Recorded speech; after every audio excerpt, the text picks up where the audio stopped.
Hünkârım, Patrik ölmemiş. Ayin sırasında ortaya çıkacakmış. İsyancıların arasında öldürecekler ki halk şehzadelerimize hücum etsin. Hünkârım, orduyu gönderelim. Tek bir isyancı kalmayıncaya kadar orduyu gönderelim. Dümdüz edelim. Şehzadelerimize bir şey olmayacak paşa. Kandan medet umanların hevesleri kursaklarında kalacak. Hünkârım, jurnal kesin. Bunlar bir hainlik yapacaklar. Biz her işimizde tedbirimizi alırız paşa. Sonra da Allah'a tevekkül ederiz.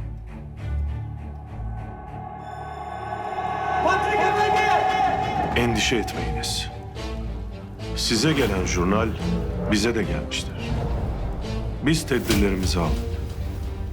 Şehzade efendiler bu milletin evlatlarıdır. Onları evvel Allah'a, sonra milletimize emanet ettik. Tuzak şehzadelerime değil milletimize kurulmuştur. Milletimiz bu tuzakları bozmakta fırtına gibidir.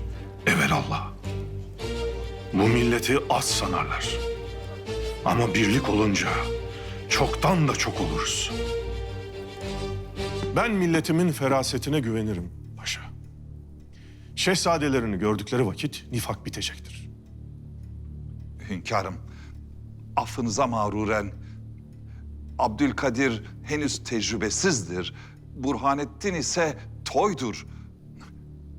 Ben derim ki orduyu gönderelim. Dedem Fatih tahta geçtiğinde 12 yaşındaydı paşa. Sahip Kıran 4. Murat Han 22 yaşında Lehlerin üzerine yürümek için Edirne'ye geldiğinde Lehler korkularından savaşmadan teslim oldu. Bu millet neden Hanedan Osman'a kıymet verir bilir misin paşa? Devletin banisi oldukları için. Hayır. Bedel ödedikleri için. Hangi devletin tarihinde şehit padişah vardır? Hangi idareci devletin bekası için ailesini feda etmiştir?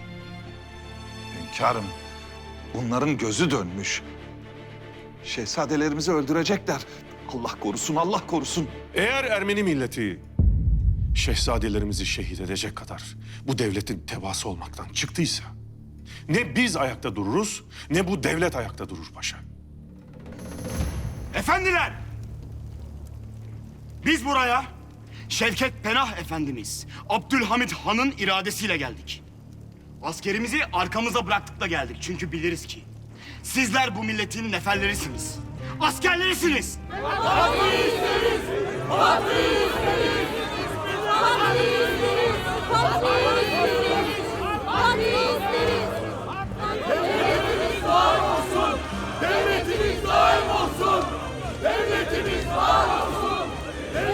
Patrik Efendi gördüğünüz gibi yaşıyor.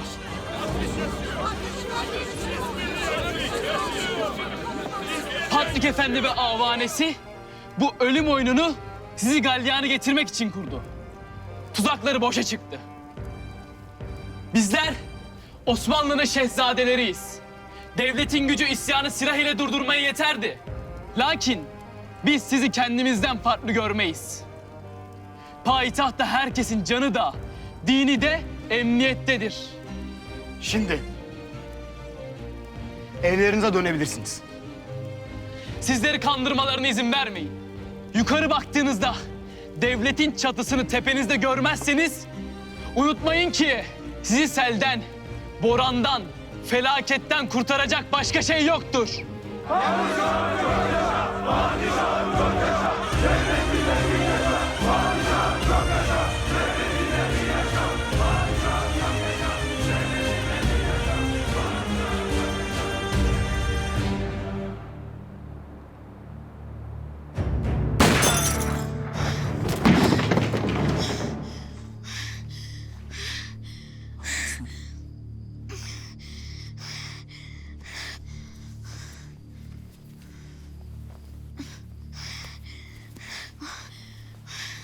Hasan.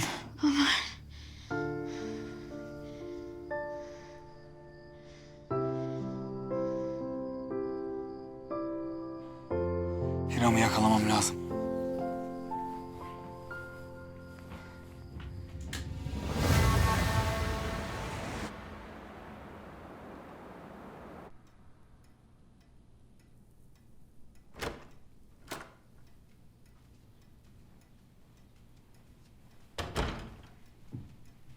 Hünkârım, bankadaki isyancılar teslim oldular. Sokak isyanları da bitti. Hamdolsun. Hünkârım, bir müjdeli havadis daha var. Ömer evladımız ölmemiş. Şükürler olsun. Kalbinize doğan hakmış hünkârım. Bütün bunlar neden başımıza gelir bilir misin paşa? Biraderim Murat Efendi yüzünden. Af buyurun hünkârım. Ah paşa! Murat Efendi küffara cesaret vermeyeydi. Kat'a devletimize bu kadar cüretkar saldıramazlardı. Hünkârım, bu İngilizler biraderinizden hala nasıl medet umarlar? Mahmut Paşa iyi bilir. Şehzadeliğimiz döneminde bir vakitler Londra'ya gitmiştik. Evet. Orada bizi pek güzel ağırlamışlardı Tahsin Paşa. Evet. Biraderim Murat Efendi'ye hürmet gösterdiler. Onun onuruna şölenler tertip edilmişti. Veliahttı. Osmanlı'nın istikbaliydi. Lakin kandırdılar. Mason locasına girdi. Sandı ki Osmanlı tahtına çıkınca İngilizlerle beraber dünyaya meydan okuyacak. Bilemedi. Bilemedi. Tam devletimizi felakete sürükleyecekken talih bizim yolumuzu açtı, tahta çıktık. Çok şükür. Hala ondan medet umarlar. Tahsin Paşam, Şeyhülislam Efendi ve fetva emirini çağırınız. Şeyhülislam? Fetva alacağız paşam. Emredersiniz hünkârım.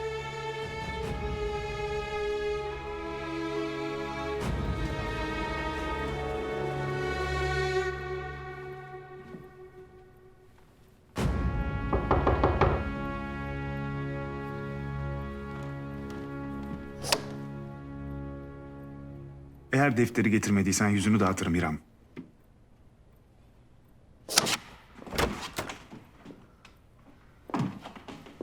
Bankadaki paraları alamadık ama bu onlardan kıymetlidir herhalde. Nihayet. Nihayet Abdülhamit'ten dişe dokunur bir şey kopardık. Temkinli ol yine de. Rakip Abdülhamit. Sille atayım derken gülleyi yemeyesin kafana. Bunu canın pahasına koru. Bu benim hayat emniyetim. Zira padişah canını verir ama milletini vermez. Ya ben? Ortadan kaybolacaksın Hiram. Ben seslenmeden burnunu dahi çıkarma. Çok kırılırım. Nereye Herzl? İngilizlere. Bakalım bu defter kaç para ediyormuş. Bu defterde İngilizlerin Hindistan'a tamamen sahip olacakları şey var Herzl. Pazarlığını ona göre yap. Onlara al Hindistan'ı, ver İsrail'i diyeceğim. Tabii arada Abdülhamit var. Sara, biz şu defterde yazan isimlere karşılık İngilizlerden paramızı alalım ve şu bankayı artık kuralım. Sonra iktisadi olarak Osmanlı'yı bitirecek hamlelerimize başlayacağız. Paraya ihtiyacı olan sultana para verip İsrail'i satın alacağız.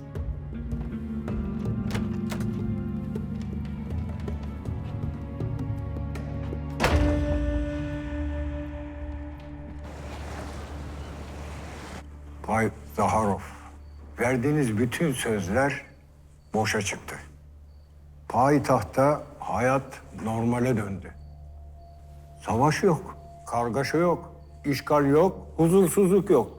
Çünkü Abdülhamit var. Fakat siz İngiltere ile Osmanlı'nın savaşacağını, Rusların da aradan sıyrılıp gücüne güç katacağına bizi çok inandırdınız. Her kurduğumuz hayale hayat vermek elimizde değil Sayın Sefir. Olan olmuş. Çare bulalım. Banka baskınında İngilizlerin en kıymet verdiği şey defterdi. Diyelim adamı buldum, defteri aldım. Rusya için bunun kıymeti ne? O defter gelmezse sizinle işimiz biter. Sizinle işimiz biterse bir daha asla silah satamazsınız. Karadeniz'de uçan kuşunuz olsa indiririz. Basil Zaharov silah satamazsa ölür.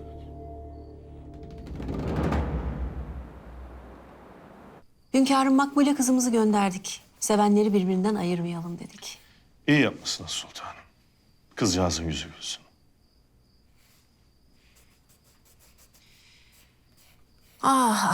Bizim de bir yüzümüz gülebilse ya. Sizin niçin gülmezmiş yüzünüz?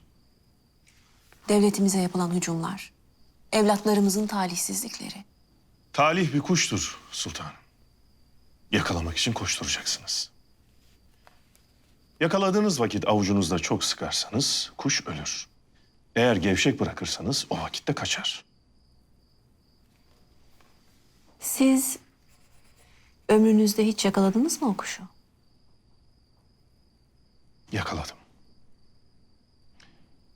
Sizi nikahıma aldığım gün.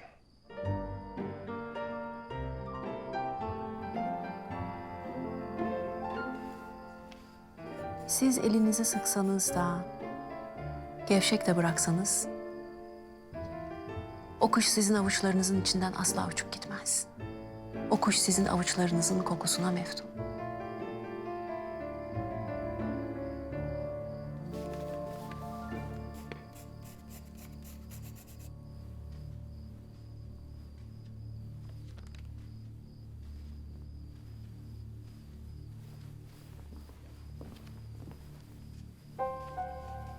Sultanım, Makbule ailesiyle saraydan ayrılmış. Esma, Makbule'nin nereye gittiğini öğrenmeliyiz. Emredersiniz sultanım.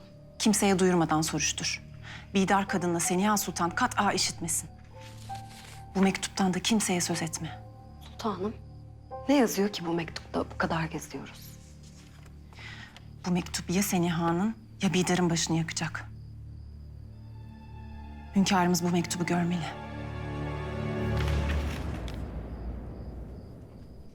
Bir de Naime'nin meselesi var tabii. Yalnızca Naime mi?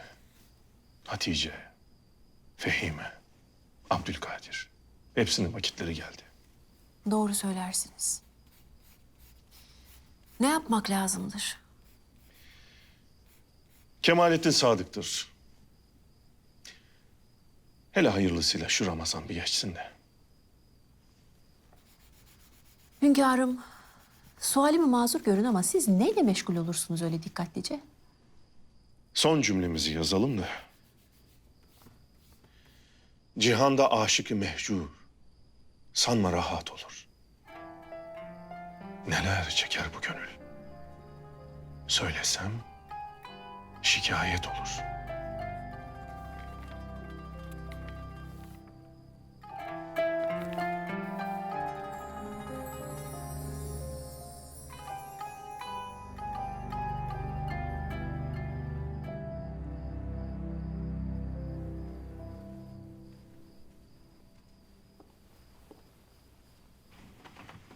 Hünkârımıza benim geldiğimi söyleyin. Bidar sultanımız içeride. Sana içeride kim var diye sormadım. Hünkârımıza benim geldiğimi söyleyin. Sultanım, Bidar kadının emridir. Ben dışarı çıkmadan içeri kimse alınmasın buyurdular. O halde Bidar kadın çıktığında beni görmesini söyleyin.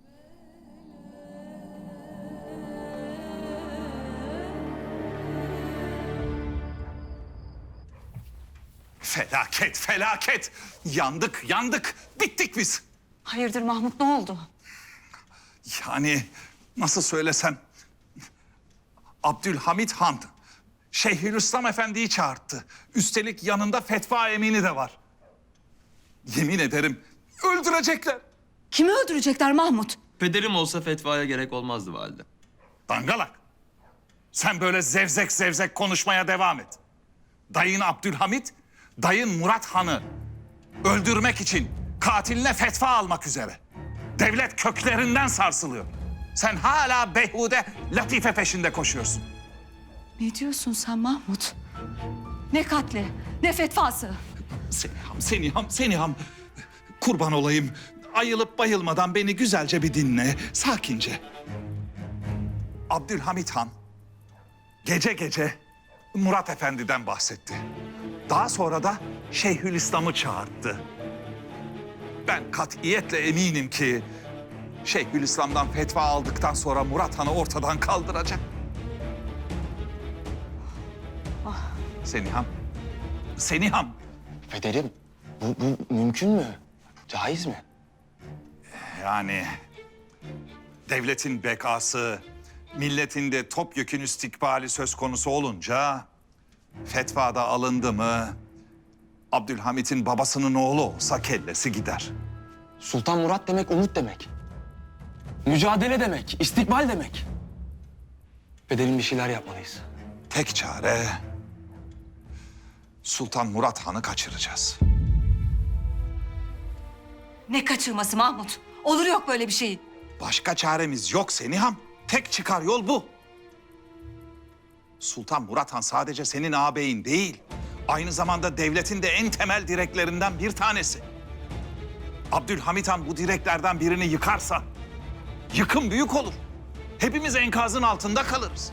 Düşünsenize, Abdülhamit'in başına bir şey gelirse devleti Şehzade Abdülkadir mi yönetecek? İyi de pederim bu söylediğin kolay iş mi? Kolay değil tabii. Zorluğu var tabii. Hatice, babası Murat Han'ı ikna etmeli. Daha sonra Murat Han'dan ve Çırağan Sarayı'ndan mesul Vasfi Efendi'yi bizim saflarımıza çekmeli. Nasıl bizim saflarımıza çekecek? Bu öyle kuru kuruya olmaz. Bir vaatte bulunması gerekecek. Ne vaadinde bulunacak Mahmut? Evlilik. Mahmut saçmalama. Hatice'm Kemalettin Paşa'yı seviyor. Olmaz böyle bir şey. Yapamaz bunu. Seniham, devlet elden gidiyor. Sen hala aşk meşk peşindesin. Cık. Hatice, Vasfi Efendi'ye vaatler versin. Sözlerde bulunsun. Biz o süre içinde Murat Han'ı kaçıralım. Daha sonra ben Vasfi Efendi'ye 50 değil, 150 kere yol veririm.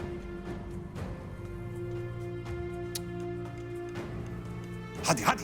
Burada böyle durup durmakla olacak iş değil. Bir an evvel saraya gidelim de işlere hakim olalım. Hadi yürü.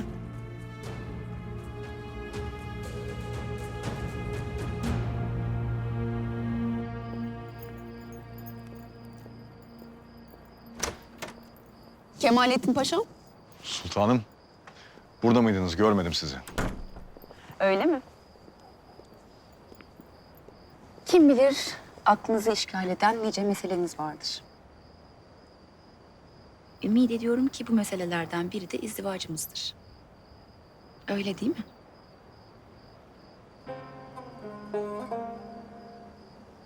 Neden susuyorsunuz? Sultanım, bizim izdivacımız mukadder değildir.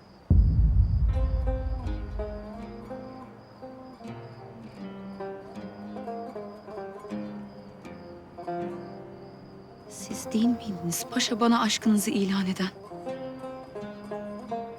Siz değil miydiniz bu aşk uğruna harp etmeye yemin eden?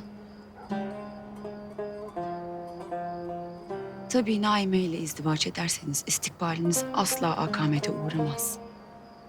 Bu meselenin Naime Sultan'la hiçbir alakası yok. Sizin aşkınız söküp atamayacağım kadar derindedir. Öyleyse niçin? Ben devletimde fitne çıkarmak istemem. Devletim için gerekirse sevdamı kalbime gömer, unuturum. Bundan sonra bu sevdada dilim lal, gözüm kör, kulağım sağırdır. Senin hiç acıman yok mu Kemalettin? Sen daha bahar görmemiş çiçeğe kışı getirirsin.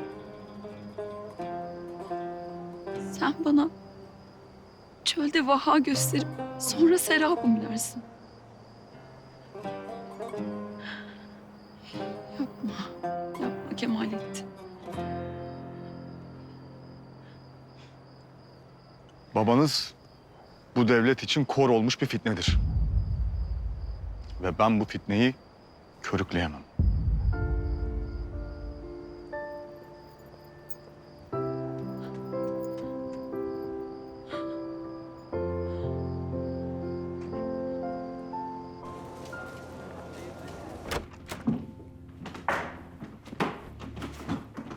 Theodor Herzl. Neredesin? Yahudilerden aldığın paraların hepsini Abdülhamit'e kaptırdın. Şu payitahta geldiğinden beri ne kadar katil, düzenbaz, uğursuz varsa onlarla düşüp kalkıyorsun. Yaptığın her hamlede de başarısız oluyorsun. Bu halini tarihe göm. Herkes başka bir Herzl'ı tanımalı. Başka bir Herzl'ı. Başka bir Herzl'ı. Herzl, Bay Zaharov. Şu işe bakın. Bin bir zahmetle bankadan defteri aldım, İngilizlere pazarlığa gittim lakin... Kazıklandın mı yoksa Herzl? Maalesef kazıklayacak adamı bile bulamadım. Abdülhamit İngiliz seferi istifa ettirmiş. Adam da kurtuldum diye uçarcasına gitmiş Londra'ya. Demek deftere müşteri yok. Aslında böylesi daha isabetli belki de. Herzl, o defteri bana ver. Neden diye sormaya lüzum bile görmüyorum. Çünkü vermem. Kusura bakma Herzl. Benim ticari ahlakıma göre istediğim şeyi vereceksin. Yoksa ölürsün. Size hatırlatmak isterim ki ben bir Siyonist lideriyim. Ve bana doğrulttuğunuz silah aynı zamanda bütün Yahudilere doğrultulmuş demektir. Ve o olasılıkta da defteri yine de alamazsınız. Defteri sakladın. Elbette sakladım. Topuklarına sıkarım. Dizlerine sıkarım. Canın o kadar yanar ki kafana sıra gelinceye kadar defteri nereye sakladığını söylersin Herzl. Belki. Ama eğer bir Yahudi liderini öldürürseniz bütün ticari ilişkileriniz biter. İlişki kurduğunuz bütün silah tüccarları Yahudi. Para istediğiniz bankaların başında Yahudiler var. Siz bizim esirimizsiniz Bay Zaharov. Haklısın. Silahın, paranın, iktidarın olduğu her yerdesiniz. O silahı bir Siyoniste doğrultup sıkabilecek tek kişi Abdülhamit. Lakin o da bizi öldüremeyecek. Çünkü çok yalnız bir adam. Bundan o kadar emin olma Herzl.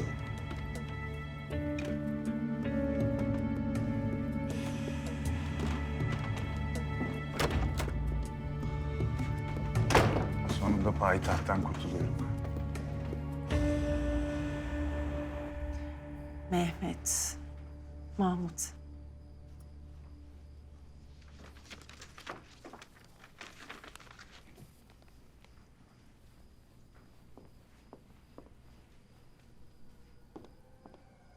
Buyurun.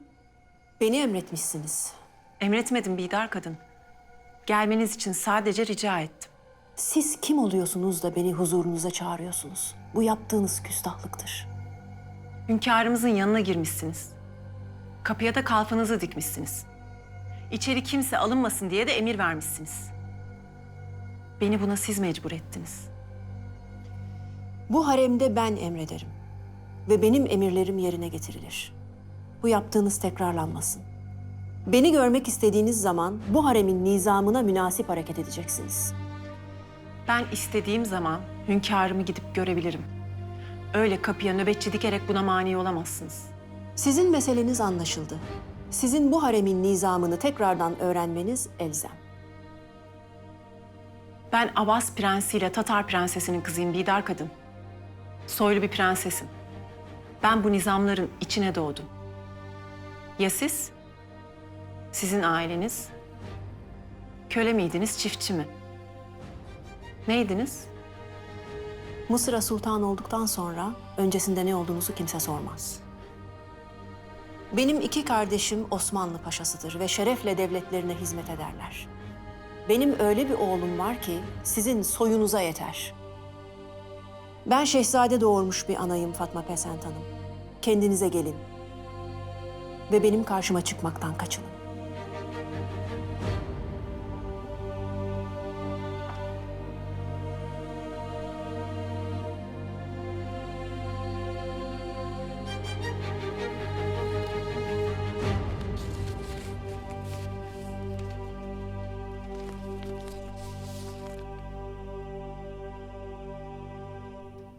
Havadislerinizi aldım.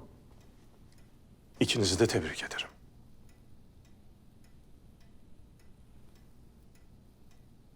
Bu madalyalar devletimizin sizinle iftihar ettiğinin temsilidir. Biz vazifemizi yaptık. Siz lütfettiniz. Allah imanın nişanını gönlünden eksik etmesin.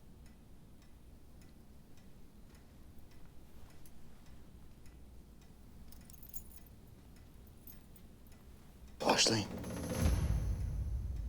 Lakin kabul etmek istemem. Niçin? Her ne kadar oraya gitmiş olsam da hürriyet taleplerinin haksız olduğunu düşünmüyorum. Lütfettiğiniz bu madalyayı kabul etmemem en doğrusu olur.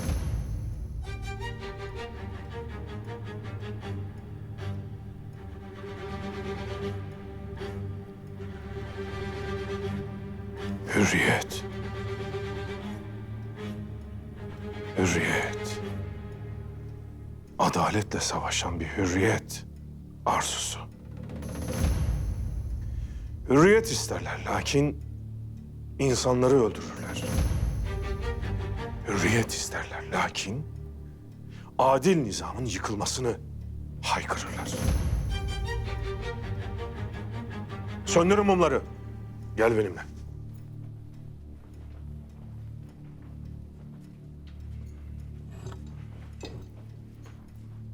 Diyelim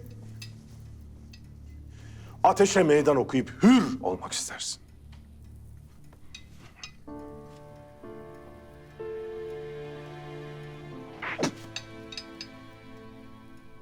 Ateşin hürriyetine meydan okuyabildin mi? Belki elimi uzatarak meydan okuyamam. Ama hürriyetimi elimden almak isteyeni söndürürüm.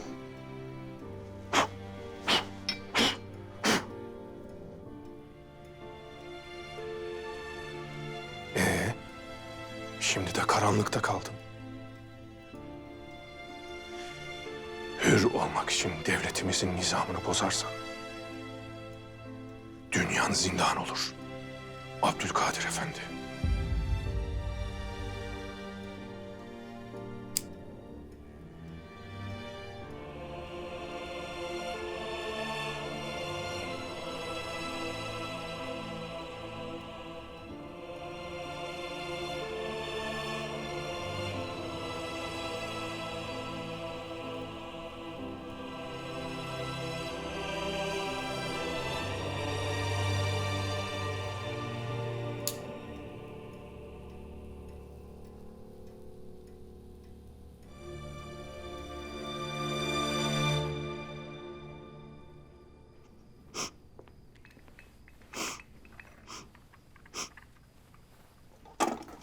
Sultanım, iyi misiniz?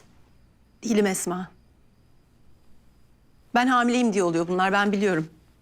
Ne oldu sultanım? Çirkinleştim iyice. Olur mu sultanım? Siz hala çok güzelsiniz.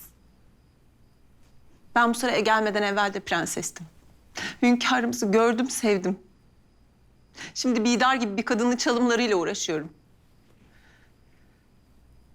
Neyse. Makbule'den haber çıktı mı? Haremde birkaç kıza sordum.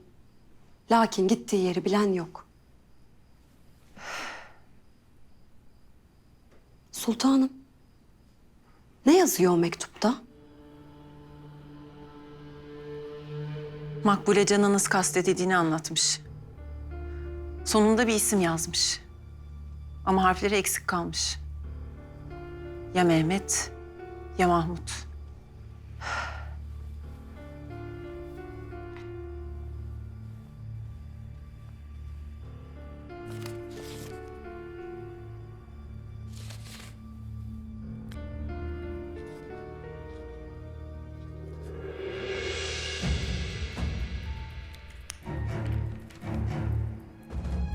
Mehmet Paşa. Esma ne yaptın sen?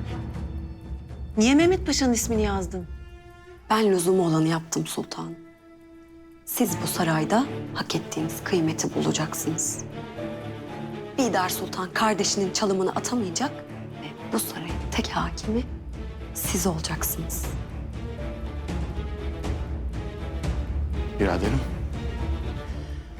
Peder Hazretlerinin gözüne girmek için bu kadar çaba sabretmene gerek yok. Yine yanılıyorsun kıymetli biraderim. Ben hünkârımızın gözüne girmek değil, devletimize göz olmak isterim. Gözü kulağı, eli ayağı olmak isterim ki devlet işlesin.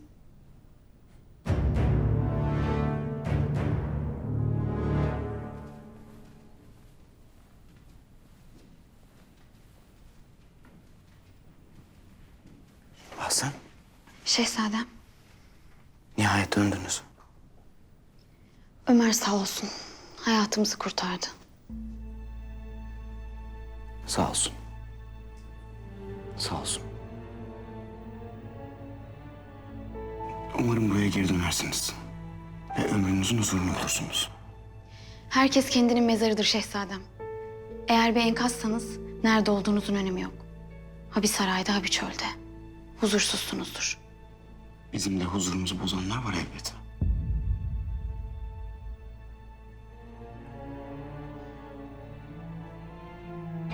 Huzurunuz kaçmasın şehzadem.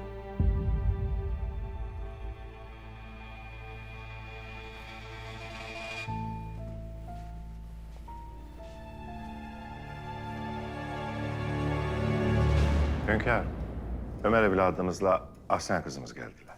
Buyursunlar.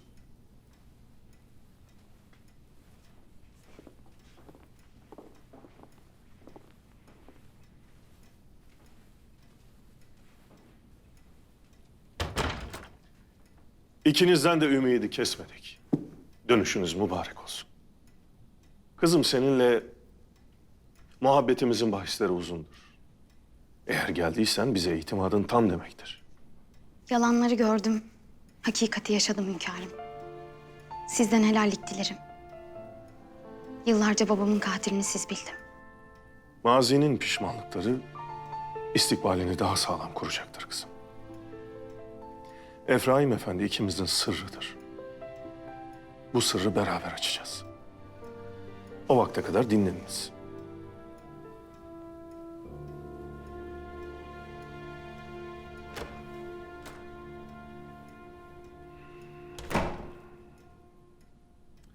Anlat bakalım Ömer evladım. Hünkârım, toprağın altında tek bir ses duydum. Sizin sesinizi. Hakikat mıydı, rüya mı? Hakikatli bir rüyaydı evladım. Uyanınca da vazifemi yerine getirmek için kazmaya devam ettim. Defteri buldum. Eyvallah. Hintli Müslüman kardeşlerimizin hayatlarını kurtardın. Maalesef hünkârım. Defter Hiram'da. Evladım nasıl olur? Ahsen'i tele asmış alçak. Onun hayatı karşılığında defteri istedi. Sen de verdin. Mühim sual şu. Ahsen yerine başka biri olsaydı da o defteri verir miydin? Ben sana gönlüne hakim olacaksın demedim mi? Bunu derken devletin derin meselelerini bilenlerin zaafları olamaz. Zaafları olanlar var olamaz demiştim. Bağışlayın hünkârım. Sualin cevabı nedir Tahsin Paşa? Ahsen'in yerinde başkası olsaydı da defteri verirdim. Çünkü O defterde Hintli kardeşlerimizin isimleri bulunsa bile onları kurtarmak için bir ümit vardı. Lakin tele asılmış birini kurtarmak için vakit yoktur. yani siz doğrusunu yaptınız Ömer Efendi. Lakin bunu Ahsen için değil, doğru olduğu için yapmalıydınız. Şimdi gidip Hiram'ı bul. Hiram'ı bulup defteri alacağım hünkârım. O defter artık Hiram'da değildir. Lakin onu bulup kime verdiğini öğrenebilirsin. Emredersiniz hünkârım.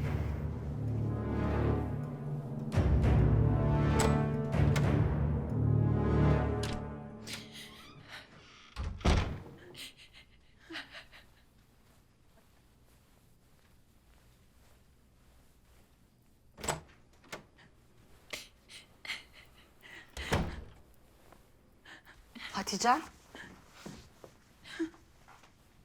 Hatice'm ne oldu? Neye ağlıyorsun sen böyle? Yok bir şey halacığım. Yok bir şey. Bak kızım. Sana söyleyeceğim şeyler var. Otur şöyle. Ne oldu? Beni şimdi iyice iyi dinle. Kızım. Abdülhamit amcan başımıza gelen felaketleri babandan biliyor. Neden? Ne alakası var babamla?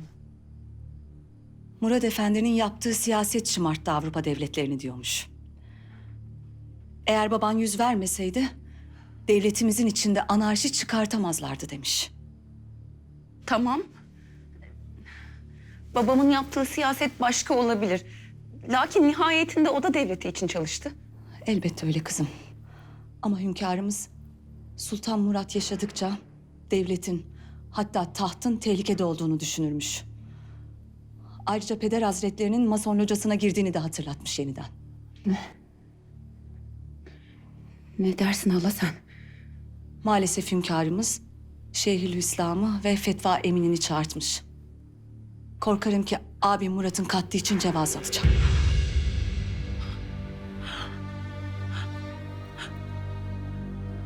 Tamam kızım, sakin ol. Hatice'm sakin ol. Kızım. Hatice'm, gel otur hadi.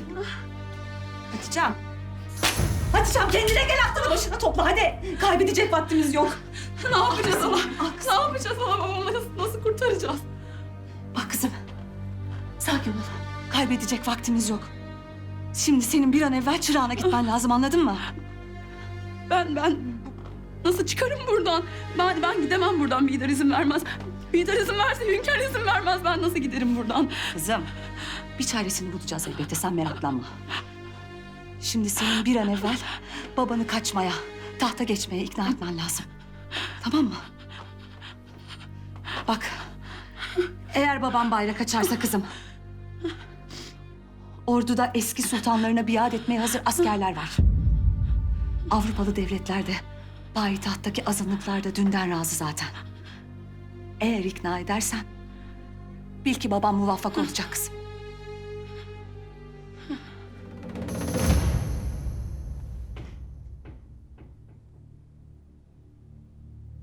Sebahattin.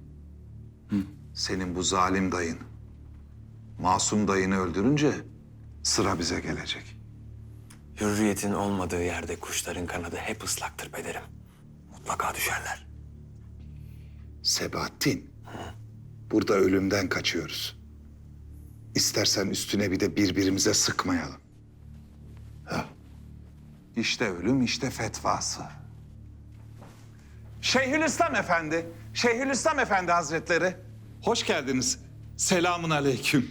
Aleykümselam paşam. Hoş bulduk. Şeyhülislam Hazretlerim, acaba buraya teşrifinizin sebebini sual edebilir miyim? Padişahımız buyurdular. Malumatımız yoktur. Canım, padişahımız buyurdularsa mutlaka kendileri için bir fetva talep edeceklerdir. Başka ne olabilir ki? Fetva mutlak adaletten çıkar. Öyle padişah talebiyle falan olmaz paşam. Bu Şeyhülislam Efendi'nin her bakışı kılıç, keser. Her kelamı da düğüm. Gelir benim boynuma dolanır. Tamam kızım, daha fazla ağlama ne olur. Aman diyeyim, bu meseleden sakın ha kimselere bahsetme. Muhakkak bir çaresini bulacağız.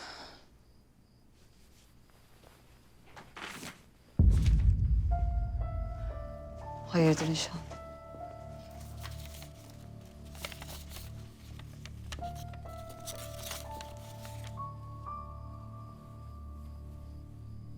Mehmet Paşam. Çok şükür Hatice'm. Çok şükür. Ne oldu hala? Bu öyle bir havadis ki. Bu mektupla Bidar kadına istediğimiz her şeyi yaptırabiliriz. Kimin mektubu? Ne yazıyor bu? Bak, Makbule'nin imzası. Kendisini öldürmek isteyenin Mehmet Paşa olduğunu yazmış.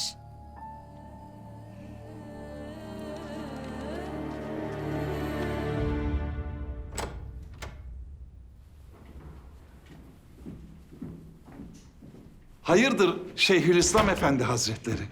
Sultanımız içeride ne sordular? Hususi bir fetva meselesinde istişare etmek istemiş. Öyle şey olur mu efendim? Fetva hususi olur mu? Tövbe estağfurullah. İnsan dinden çıkar vallahi. Fetva dediğiniz genel olur. Mevzu hususi paşam. Fetva değil. Velhasıl sizi alakadar etmez.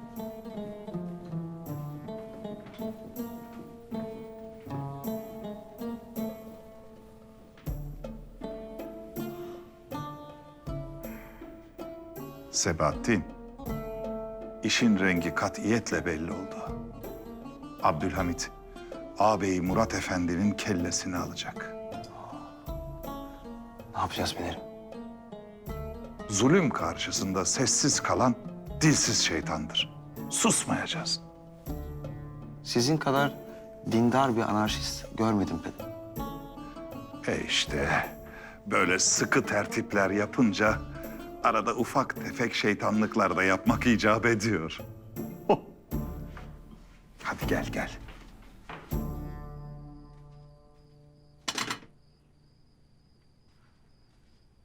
Sultanım, oruç tutmasanız? Hem kendim hem evladım için bir zararı yok şimdilik. Zaten çok yiyemeyeceğim Esma Kalfa. Biz ne yaptık? Ha? Sakin olun sultanım. Çok büyük hata yaptık biz. Hayır sultanım. Biz doğru olanı yaptık. Başka türlü Bidar kadının gücünü kıramazdık. Çoktan hak ettiler bunu. Mehmet Paşa daha meydanda bir şey yokken koşup Alman sefaretine sığındı. Belli ki işi yapan Mehmet Paşa'dır. Ama hünkârımızın elinde delil yoktu. Seniha mektubu buldu mu? Bulmuştur.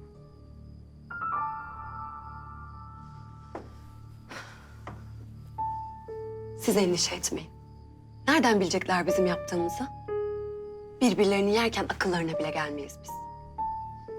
Siz bu haremde hak ettiğiniz kıymeti bulacaksınız sultanım. Abdülhamit Han'ın biricik sultanı, Tatar prensesi Fatma Pesent Hanım. Bir de şehzade doğarsa?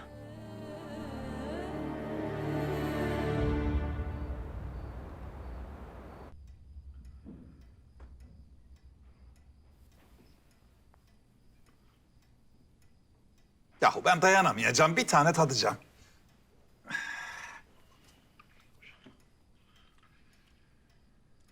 Ya paşalar, laf aramızda. Ben bu hünkârımızı da hiç anlayamıyorum. Bugün payitahtta kimin kapısını çalsak, vallahi billahi bundan daha zengin bir sahur sofrası kurar. Başımızda israftan hoşlanmayan bir hünkârımız var. Bence şükretmelisiniz paşam. Şeyhülislam Hazretleri, hünkârımız sizi çağırtıp ne sordu? Çok merak ettim. Sır tutmasını bilir misiniz paşam? Elbette, elbette bilirim. Ben de bilirim.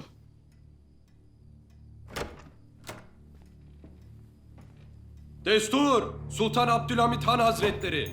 El Muzaffer daima!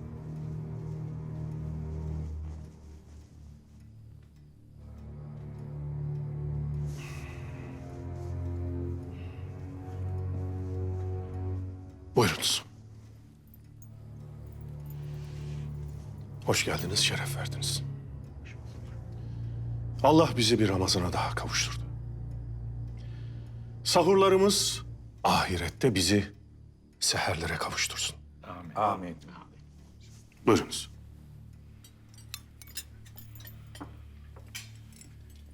Şeyhülislam Hazretleri, sualimize cevap bulabildiniz mi? Fetva emini çalışıyor hünkârım. Cevap müsbet olacaktır. Sabahleyin fetvaneden çıkan karara bakıp uygunsa imzalayıp huzurunuza gelirim. Fetva dediğinizde hünkârım müsaadenizle Şeyhülislam Hazretleri yahu şöyle çok hızlı bir vasıta icat edilse biz sahuru Bosna'da yapsak daha sonra bu vasıtaya atlayıp iftarı da Bakü'de açsak yani zaman azaldığı için orucumuz kabul olur mu? Paşam o kadar düşünmeyiniz. Bu mesafede bir yolculuk yaptığınıza göre seferi sayılırsınız. Oruç tutmamaya ruhsat vardır. Anlaşılan Mahmut Paşa kendi boğazına münasip bir fetva arıyor. Şeyhülislam Hazretleri. Osmanlı'da sizin istediğiniz fetvayı verecek hoca yoktur paşa.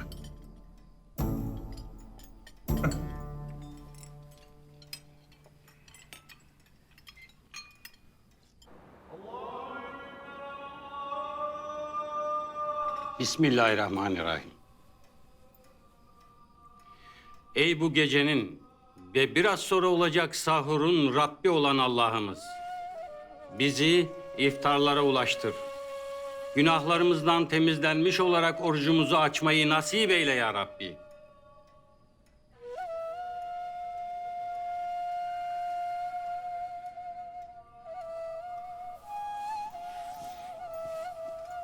Allah kabul etsin. Allah kabul etsin.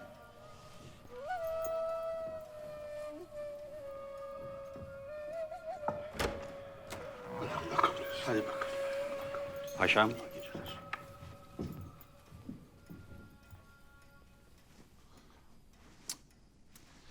Yahu. Biz de orucumuzu hemen bozalım. Çok zaman geçmesin. Allah fazla günah yazmasın.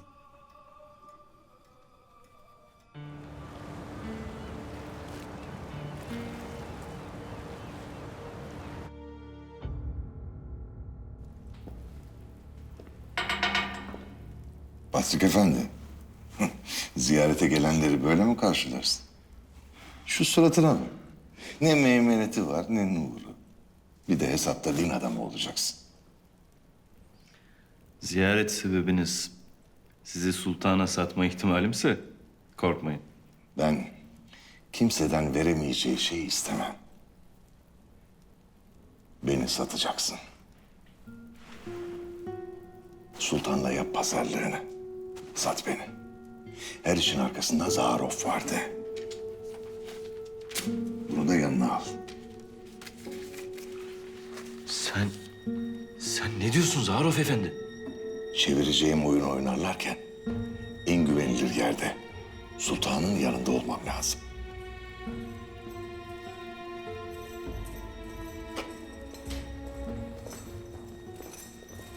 Zaharoff Efendi, sizin ne işiniz var burada?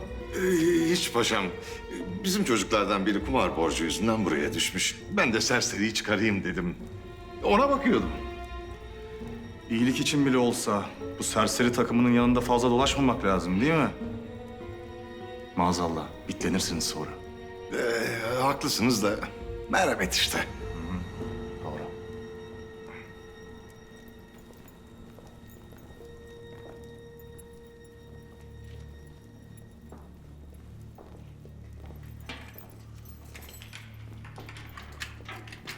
Son defa hünkârımızın karşısına çıkacaksın Patrik Efendi. Tanrı büyük. Belki bir gün hünkâr huzuruma çıkmak ister. Bana bak. Bende ne hünkârımızdaki nezaket ne de merhamet var. Tepemin tasını attırma. Seni elimden kimse alamaz. Hadi.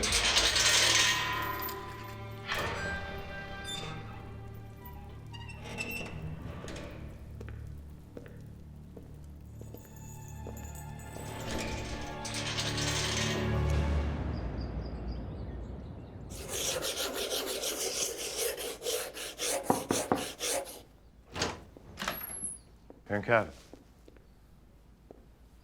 Gel kızım. Buranın kokusunu özlemişim hünkârım.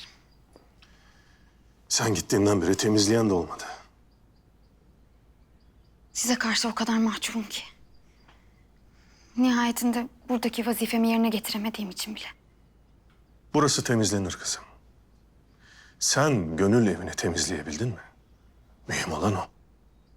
Temizledim hünkârım. Hakikati gördüm. Babamı öldürenlerin size iftira atanlar olduğunu gördüm. Baban Efraim Efendi bana ve devletine sadık bir adamdı.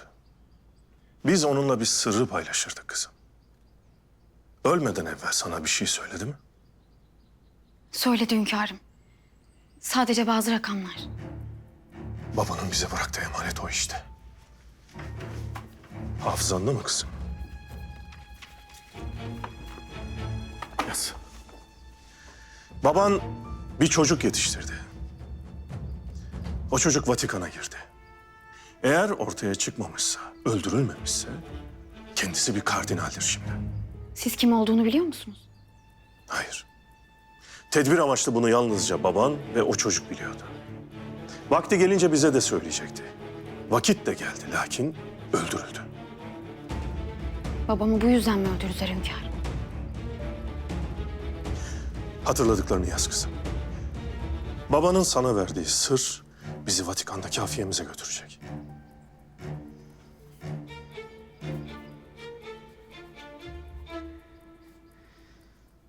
Yaz kızım. Zorla hafızanı. 7-40. Hatırlayamıyorum hünkârım. Sadece bunlar. Zorla kızım. Hatırlayamıyorum hünkârım. Ama Ama ne? ben buraya gelmeden önce mazime dair ne varsa saraya teslim ettim. Hatıralarla dolu bir defterim vardı. Orada yazıyordu. O defter şimdi sarada. Ahsen kızım. Hazırlan. Melike olacaksın. Babanın yarım bıraktığı işi sen yapacaksın. Bizi Vatikan'daki hafiyemize sen ulaştıracaksın.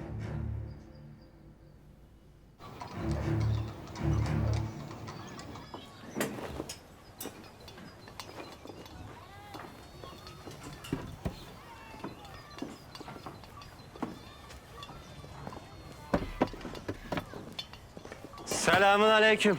Aleykümselam. Ağam, ya bu kahve toplanır mı? Toplanır toplanmasına da. Ben yeni bir yer bakacağım. Sağlam olanları toparlıyoruz. Bekleriz yeni mekanı. Hayırlı olsun ağam. Eyvallah Söğütlü. Kelleci Ferman Ağa'nın kahvesi ha? Gördüm gazeteyi. İyi çıkmışım. Ağam, Ermeni çeteciler uyumayan çocuklarını ferman geliyor diye korkutuyorlarmış ha. Biz devlete hainlik yapanlara karabasan oluruz Yusuf. Çocuklara gülen yüzümüz sadakadır. Siz ne yaptınız? Vaziyet nedir? Ağam hainler kodeste. Asıl o yılanın başı İramiti meydanda yok. Devlet yanında. Girin içeri. Sorun usulüyle birine elbet bir cevap alırsınız. Devlete ihanet eden herkese ihanet eder.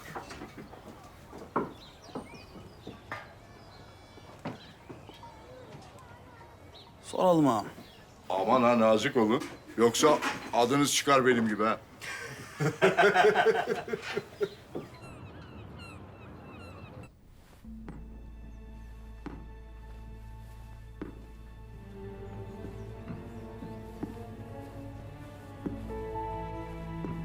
Mahmut Paşa hayırdır? Hünkârım. Hünkârım. Oruçken çalışmak büyük sevaptır demişlerdi. Ben de iftara kadar çalışayım dedim. Ne hakkında? İşte bu azınlıkların çıkardığı hadiselerle demiryolu güzergahları arasındaki münasebetleri araştırıyorum hünkârım. Bu azınlıkların demiryolu güzergahı... Paşa, bizim değiştirilmemesini emrettiğimiz güzergahlar zaten bu mesele gözetilerek çizildi. Lakin sizin beceriksizliğiniz yüzünden akamete uğradı. Hünkârım, ben daha çok çalışarak kendimi size affettirmek arzusundayım. Hünkârım, Patrik İzmirliyan'ı getirdik. Öyle mi? Bize vereceği mühim bir havadis var mıymış? Eğer kendisinin sağ salim sürgün edilişi mümkün olacaksa bize bu işin arkasındakilere dair bir isim verecekmiş. Demek sürgünü arzular hale geldi. Gidelim bakalım bize ne fısıldayacak. Allah ömürler versin, Allah ömürler versin. Kemalettin Paşam, bu Patrik İzmirliyan kimin ismini verecekmiş densiz? Bilemem paşam. Herhalde kendisini bu işe itenlerindir.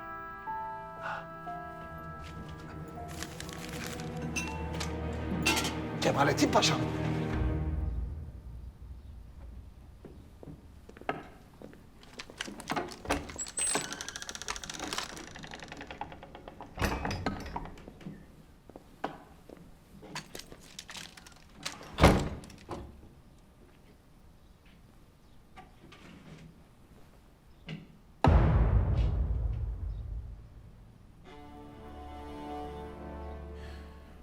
Yüzük parmağından çıkmıyor değil mi?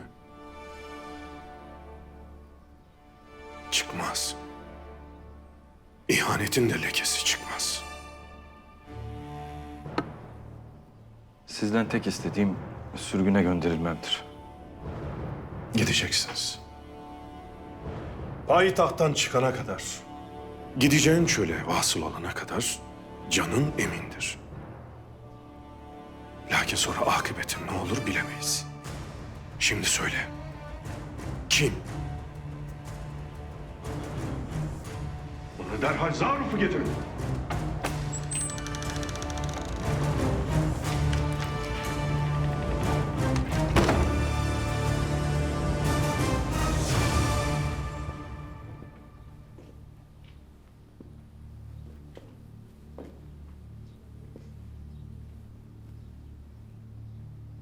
Bu Hiramiti kendi canından daha mı kıymetli?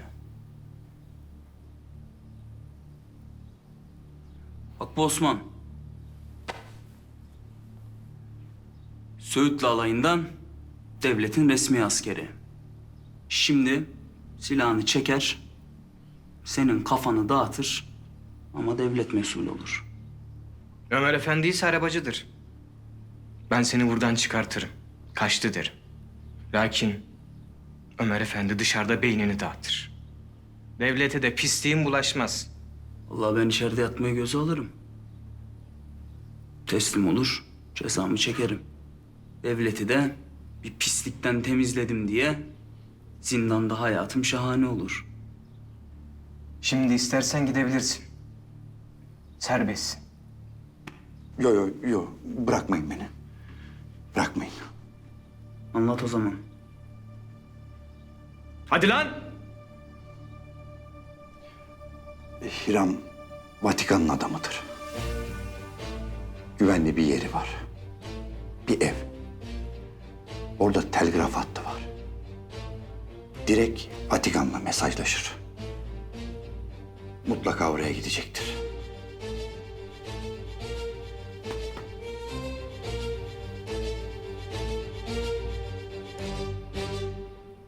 Zamanında imamın biri söylemişti de kulak arkası etmiştin. Ne demişti imam?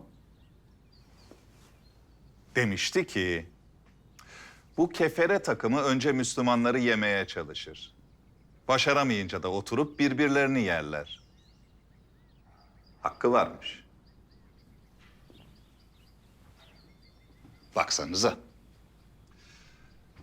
Bu fırıldak Patrik sizi sattı. Hünkâra isminizi verdi. Bunu Patrik'ten ben istedim.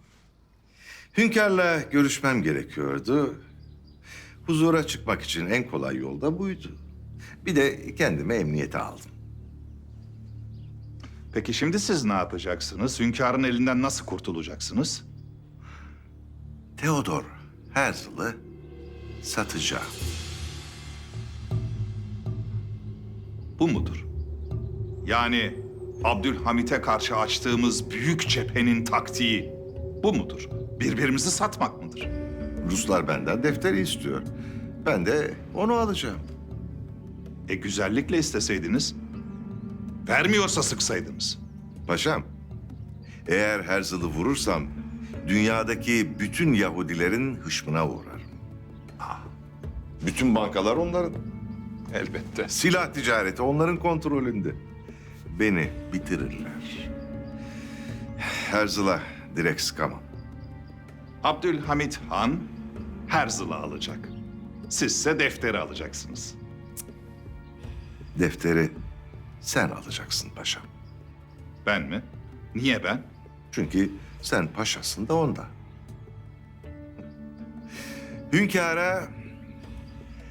Herzl'ın payitahta giriş yaparken kullandığı ismi vereceksin.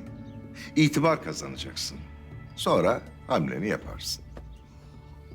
Bay Zaharov, Bay Zaharov, Bay Zaharov. Bay Zaharov! Bay Zaharov! İyi ki geldiniz Kemalettin Paşam. Ben de böyle parmağımı bunun gözüne sokacaktım. O derece köpürdüm.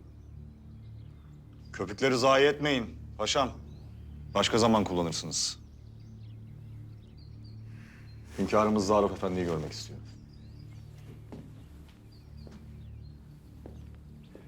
Kefere!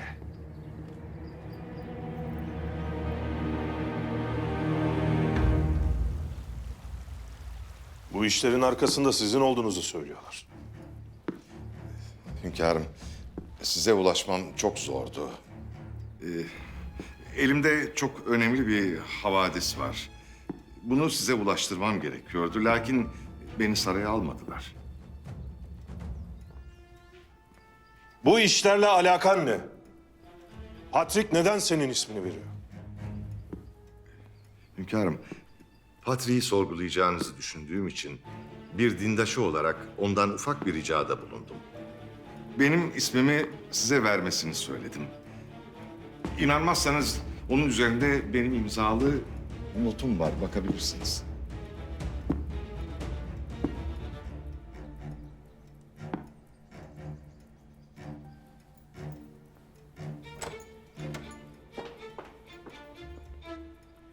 Eğer vereceğiniz havadis hiçbir işe yaramazsa... ...buraya gelmek için katlandığınız zahmetin 1000 katına da katlansanız... ...zindandan çıkamazsınız Bay Zaharov. İçinde Hintli Müslümanların olduğu bir defter var hünkârım. Ve İngilizler bu defterin peşinde. Defter de şu anda Herzl'da. Theodor Herzl. Evet hünkârım. Herzl İstanbul'da çok uzun zamandan beri. Ve şimdi defterle beraber kaçmaya çalışıyor. Paşa, limanları ve sirkeciyi tutsunlar. Arşivden Herzl'ın fotoğraflarını bulun. İsmini de bildiririz, pasaport kontrolünden geçemez hünkârım. Payitahta ismini değiştirip girmiştir paşa. Dediğimi yapın. Emredersiniz hünkârım.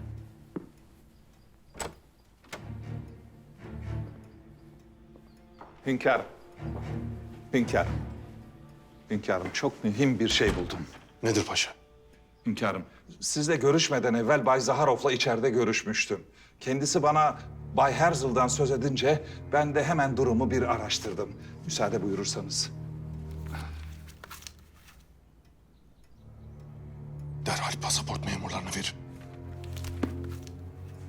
Hünkârım, üzerindeki şüphenin kalkması için ortalık yatışıncaya kadar sarayda kalmayı arzu ediyorum. Ki bu hadiselerle bir alakam olmadığı anlaşılsın.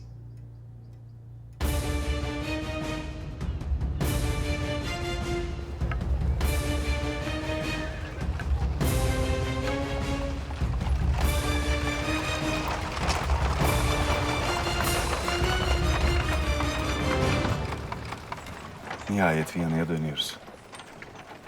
Defterdeki isimleri İngilizlere vereceğim ve karşılığında da çok büyük bir para alacağım Sara. Başladığın yere dönüyorsun Herzl. Üstelik yediğin onca darbede cabası. Evet ama çok şey öğrendim. Eskiden İsrail'e doğru yürüyordum. Şimdi ise koşuyorum.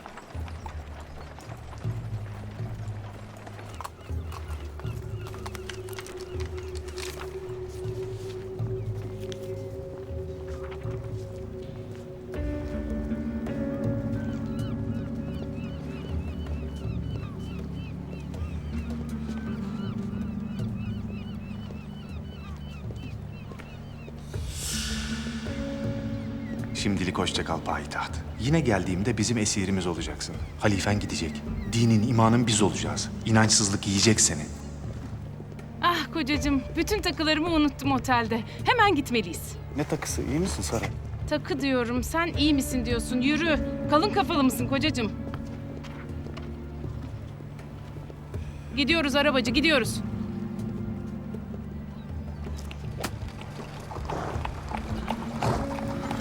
Zabit seni görseydi biterdin.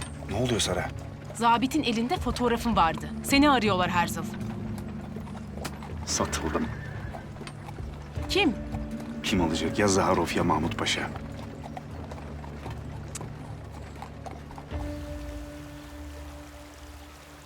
Hünkârım, Hiram'ı nerede bulacağımızı öğrendik. Neresiymiş? Bir güvenli ev.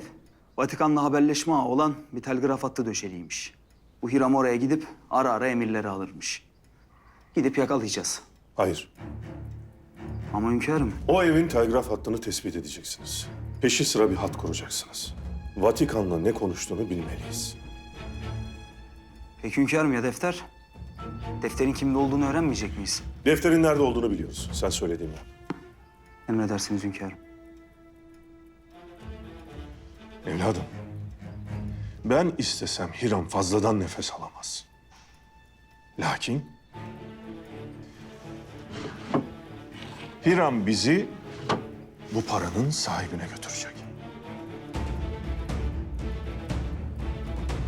Sen gidip o şifreleşmeyi çözeceksin. Sonra da neye memursan onu yapacaksın. Öncelikle bu sırrı çözeceğiz.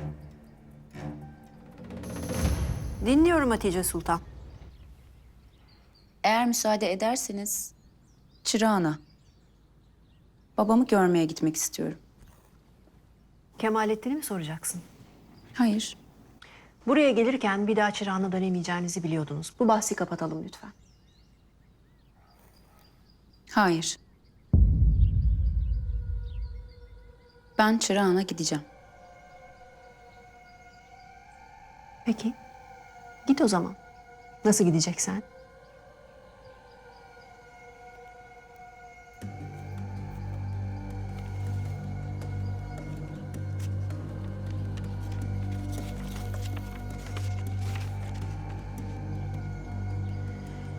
Ben bu sarayda herkese hakkımı helal ediyorum. Bir kişi hariç. O da canımı kasteden Mehmet Paşa'dır. Bu Makbule'nin giderken bıraktığı mektuptur. İmzası üzerindedir.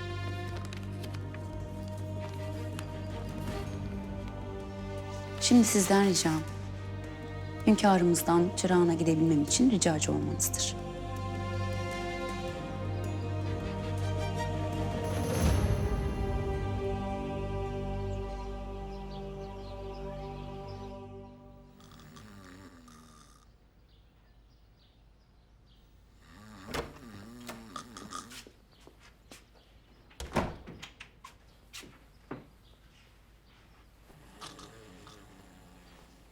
Mahmut Paşa. Mahmut Paşa. Mahmut Paşa'm. Seniham. Mahmut Paşa'm. Ne güzel zarif ellerin var Seniham. Acaba ben senin bu ellerini öpsem Seniham, orucum bozulur mu? Bozulmaz. Seniham. Pederim. Gündüz vaktinin uykusu, hadi uyan. Seniham. Aa, paşam. Baba. Bismillah. Ne arıyorsun burada? Pederim, uykunda bile yalan söylemeyi nasıl beceriyorsun? Bu ne maskaralık, soytarı. Validem sarayda. Ne? İyi işte. Saraydaysa sarayda. Sebahattin, dün sahurda o kadar çok yemişim ki yemekten yorulmuşum. Bir müsaade edersen biraz uyumak istiyorum. Hadi çık dışarı, çık. Uykunu kaçıracak bir misafirim var. Ne misafiri?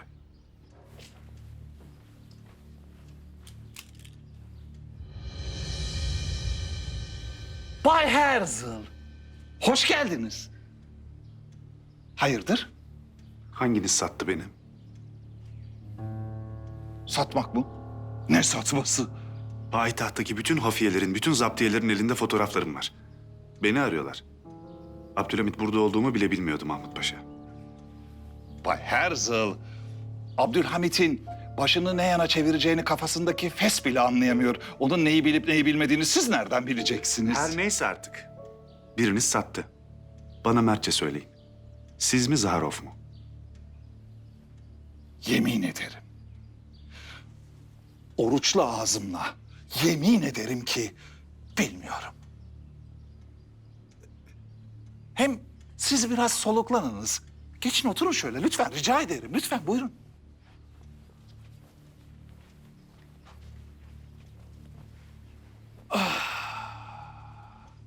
Hay Allah.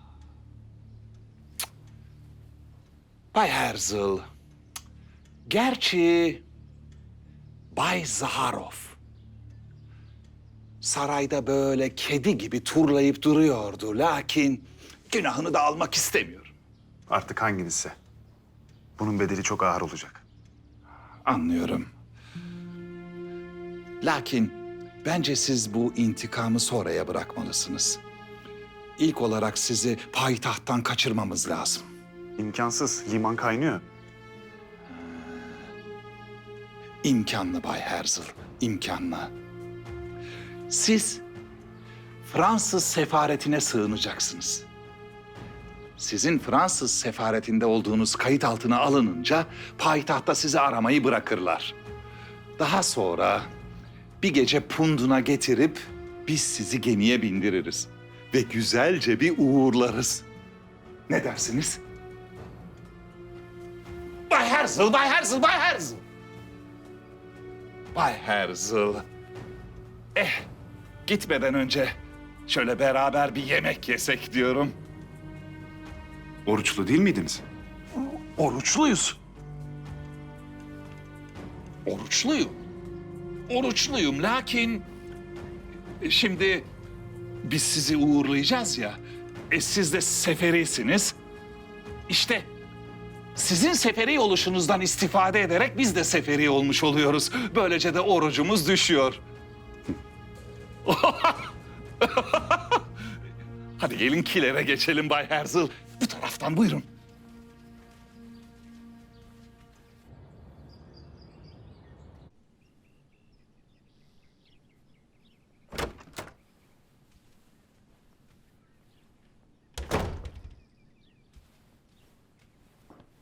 Sadakallahul azim. Allah harflerin adedince ecrini lütfetsin. Amin. Gazeteleriniz hünkârım. Ben getirmek istedim bu sabah. Siz kızlarımızın evlilik meselesinden bahsedince ben de gidip Hatice kızımıza bir sordum. Var mıymış niyetleri, nasipleri? Çırağan'a gidip kendi pederinden müsaade almak ister. Asla. Hünkârım, Asla. Kaideleri biliyorsunuz. Yeğenlerimiz buraya gelirken çırağına dönemeyeceklerini biliyorlardı. öyle ama gidip pederiyle bir kez konuşsa bundan ne zarar gelir? Bidar kadın.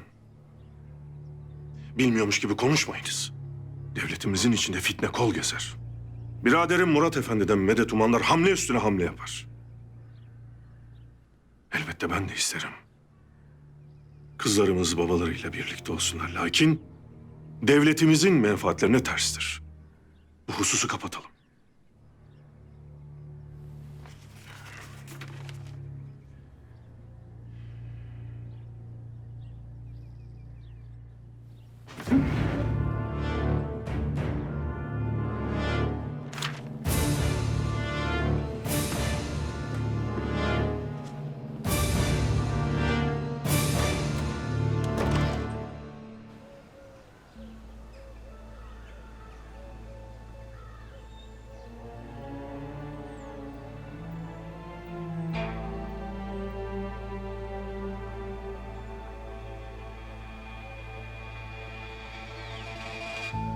Var mı hareket? Yok. Ne giren var ne çıkan. Selamun aleyküm ağalar. Aleykümselam. Aleykümselam. Nedir vaziyet? Bekliyoruz vallahi. Yakalayacağız inşallah. İnşallah. Ne oldu kardeşim? Diyeceğim mi var? Diyeceğim de nasıl desem?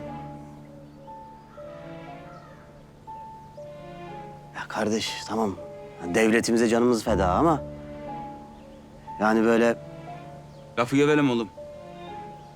Yapmak istiyorsan git yap. kardeş oradan oraya sürüklenip duruyoruz. Cebimizde 5 kuruş para yok. Para kazanmamız lazım. Ne yapsak?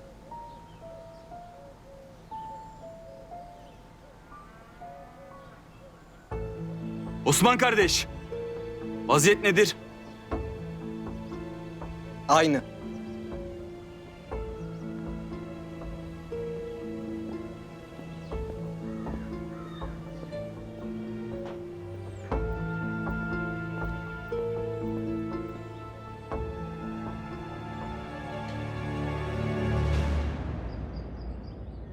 Hünkârımızı bir kancaya asmışlar. Burada da kafasına silah dayamışlar. Ne? Getir bakayım.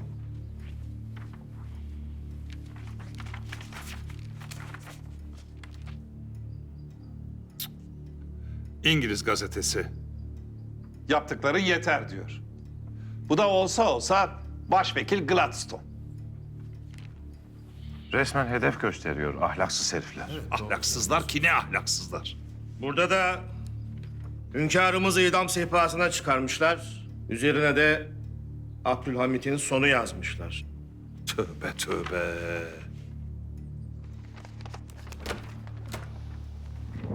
Destur!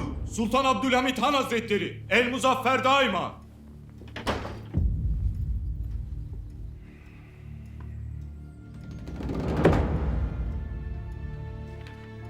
Ahlaksızlar. Ahlaksızlar ki hem de ne ahlaksızlar hünkârım. İşte bizi davet ettikleri Avrupa'nın iç yüzü. Mertçe alt edemeyince böyle hayasızca, edepsizce saldırıyorlar. Hünkâr, hemen emir veriyorum. Toplattırıyorum bunları. Hayır paşa. Milletim bunları görsün. Bize saldıranların ne kadar hayasız olduklarını, bizden nedenli korktuklarını, en aşağılık usullerle bize saldırdıklarını herkes görsün. Bilsin. Biz de hamd edelim. Niçin hünkârım? Küffarın karşısında durmayı Allah bize nasip ettiği için. Onlar bizi ölseler kendimizden şüphe etmemiz lazım gelir.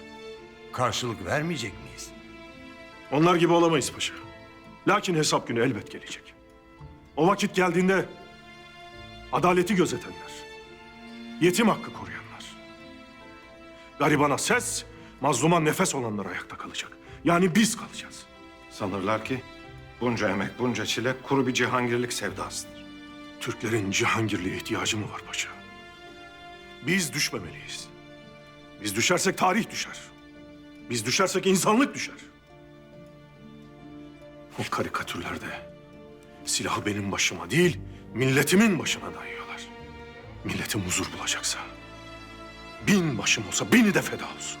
Hünkârım, bu karikatürler sizi bu kadar kızdırdıysa siz canınızı sıkmayınız. Biz gereken cevabı veririz. Siz bu karikatürlere kızdığımı mı sanırsınız paşa? Bu karikatürlere sinirlenmediyseniz neye sinirlendiniz hünkârım? Fransızca bir gazete. Bir adam Hazreti Muhammed Efendimizin adının geçtiği bir tiyatro yazmış. Temsil bu gece Paris'te oynanacakmış. Peygamberimize hakaretler. Dilim varmıyor. Fahri Kainat Efendimiz'e hakaret ediyorlarmış. Şahsıma saldırsınlar umurumda değil. Lakin dinime, peygamberime saldırırlarsa ölürken dirilirim. Can verirken kılıç çekerim. Boynumu kesseler, etlerimi lime lime etseler, ahirette Resulullah'ın yüzüne bakabilmek için, peygamberin yüzüne bakabilmek için kül olurum, küllerimden dirilirim de savaşırım. Bu paçavralar nasıl haysiyetsiz bir düşmanla cenk ettiğimizin delilidir. Asla onlar gibi olamayız. Lakin müdafadan da geri duramayız. Derhal Fransız sefirini çağırınız. Emredersiniz hünkâr.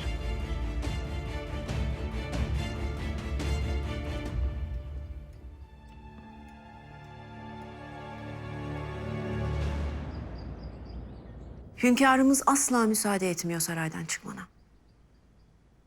Siz bir yolunu bulun. Benim çırağına gitmem elzemdir. Kızım ben ne yapabilirim ki? Hünkârımızın emirlerine nasıl karşı gelebilirim?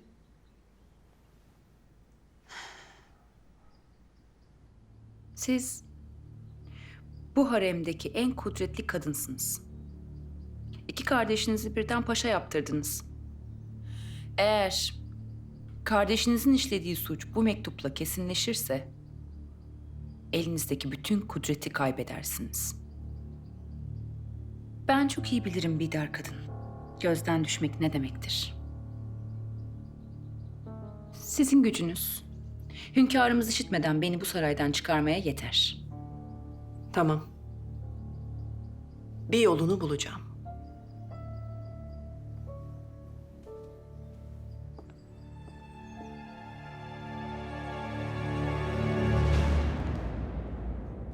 Burada size sığınmış bir halde olan benim. Lakin yerinde durmayan sizin parmaklarınız. Osmanlı insanının sağa solu belli olmaz Bay Herzl. Öyle hukuktan, insan haklarından falan pek anlamazlar. Tepeleri atarsa sefirlik mefirlik dinlemez, basarlar burayı. Efendim sizi saraydan çağırıyorlar. Anlaşıldı.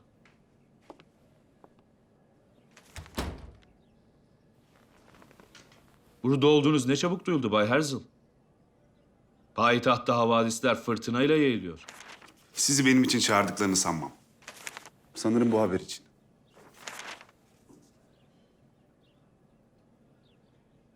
Tiyatro oyunu Müslümanların peygamberini eleştiriyor. Alın işte. Düşünceye bile tahammülleri yok. Şimdi gel de Abdülhamit'e laf anlat. Küfür ve hakaret bir eleştiri değildir. Bu bir zihniyettir. İnsanı köpekleştiren bir zihniyet. Sürün olsun istiyorsan köpeklere ihtiyacın var.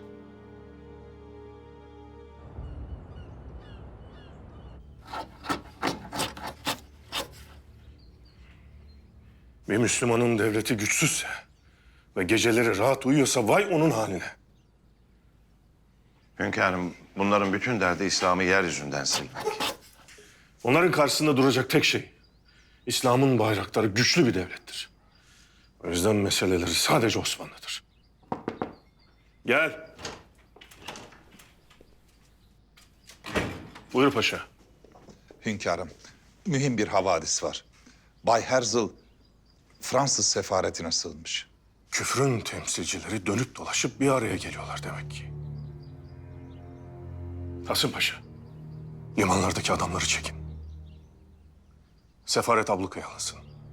Hünkârım, sefarete başka asker göndersek, biz gidene kadar Herzl gavuru çıkıp giderse limandan kaçmasın. Siz dediğimi yapın paşa. Limanlardan çekilelim ki Herzl Efendi rahatça çıkıp gitsin. Allah ömürler versin. Allah ömürler versin. Allah ömürler versin.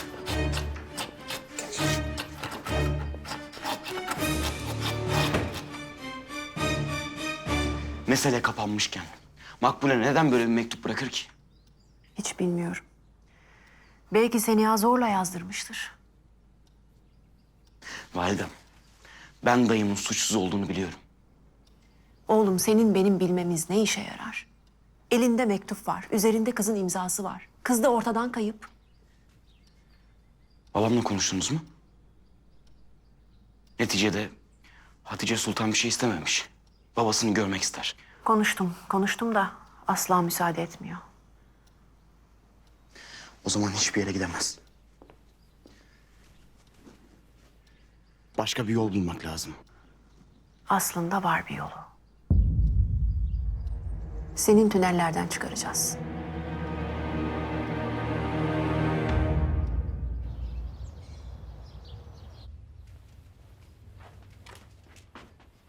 Ah! Ah! Ah! Ah! Hayırdır Mahmut? Ne oldu? Ne bu hal? Vurdukça vuruyor mübarek, vurdukça vuruyor. Ne vuruyor Mahmut? Ah! Ah! İyi misin? Yani önce kafama vurdu. Yetmedi böyle ciğerlerime vurdu. O da yetmedi şimdi böyle mideme vuruyor. Ya Allah aşkına söyle Mahmut, ne vuruyor? Oruç canım, oruç. Yani iflahımı kesti. Beni bırak der gibi. Aman sakın bırakayım deme. Helal olsun. Aynen böyle devam et Mahmut. Sen beni tanımıyor musun Seniham? Ölsem de bırakmam. Âlâ. Hem bana bak. Sana kuvvet verecek iyi havadislerim var benim. Havadis mi? Ne havadisi? Makbule'nin yazdığı mektupta Mehmet Paşa'nın adı geçtiği için Bidar iyice köşeye sıkıştı. Yani artık biz ne istersek yapmak mecburiyetinde. Hatice Sultan hemen Murat Han'a gidip malumat vermeli. Sadece malumat da değil, bir de ilaç vermeli. Bu ilaç öyle bir ilaç olmalı ki Sultan Murat onu içince rahatsızlansın. Rahatsızlansın ki onu hastaneye götürmek için dışarı çıkarsınlar. Bu işin önündeki tek engel Vasfi Efendi. Bu Vasfi Efendi Murat Han'ın adamıymış gibi görünüyor hesapta. Ama değil. Onu oraya Abdülhamit yerleştirdi. O yüzden bu tertibin başarılı olabilmesi için Hatice Sultan'ın Vasfi Efendi'yi bertaraf etmesi icap eder. Nasıl? Nasıl? Nasıl olacak? İşte ona böyle güzel güzel sözler söyleyecek. Vasfi, Vasfi, Vasfi. Sen gönlümün efendisisin Vasfi. İşte böyle şeyler söylesin. Böyle şeyler söyleyecek ki Vasfi Efendi mort olsun. Bütün direnci kırılsın. Sultan Murat Han da rahatsızlanınca onu kaptığı gibi hastaneye götürsün. Yalnız Mahmut, ahlaki açıdan tertibin burası biraz sıkıntılı. Lakin mecbursak yapacak bir şey yok tabii. Seniham, şimdi hüsrana uğramış tertip ahlaksız tertiptir. Hüsrana uğramamış tertip ahlaklı tertiptir.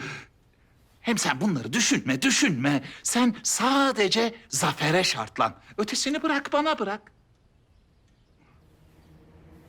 Ah, ya susuzluk kötü.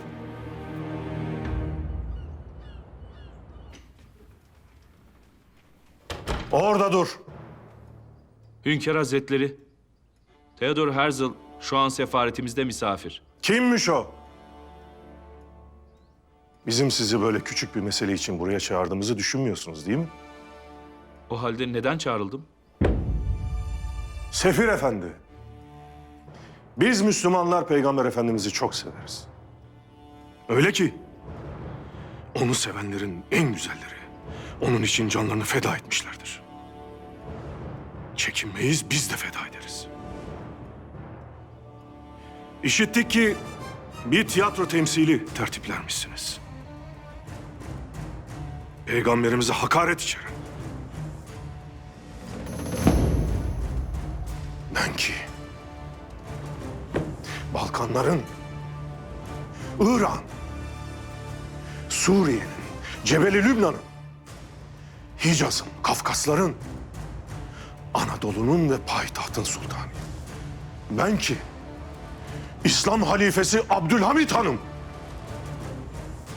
O temsili durdurmazsanız dünyayı başınıza yıkarım.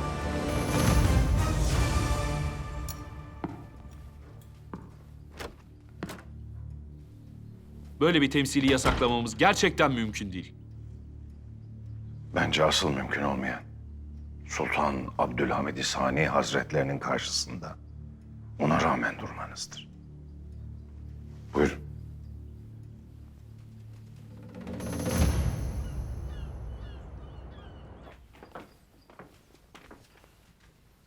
Tamam.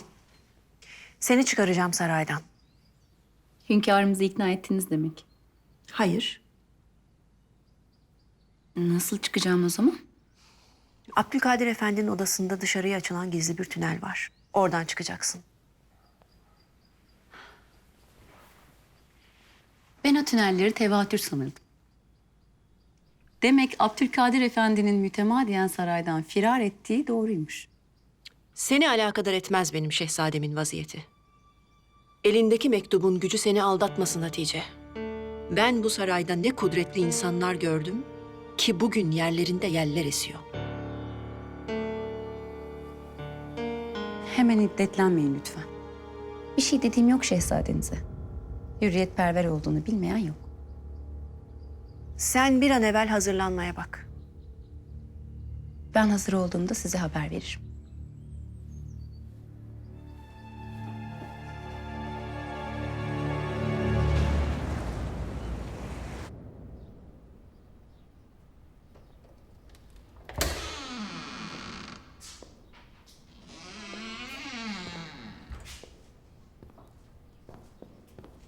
Hayırdır? Beni arıyor musun? Evet. Bana iş lazım. Otur şöyle. Senin için güzel bir işim var zaten. Neymiş? Benim yerime limanındaki işe bakacaksın.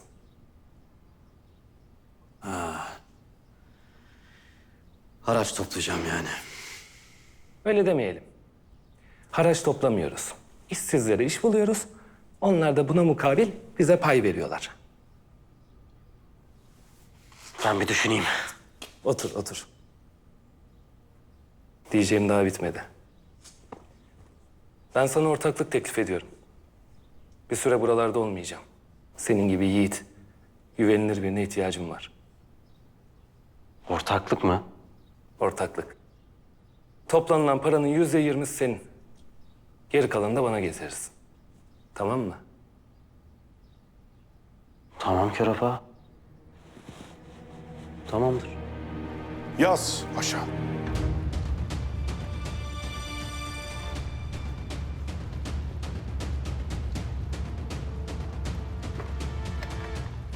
Fransızların haddi aşan, edep hududunu zorlayan İslam karşıtı tavırları sabrımızı tüketmiştir.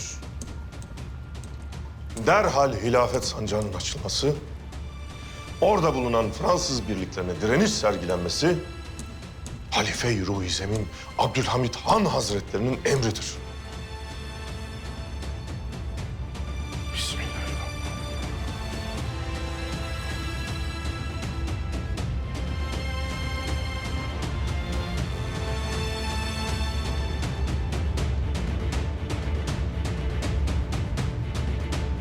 Bundan sonra onların diliyle konuşacağız.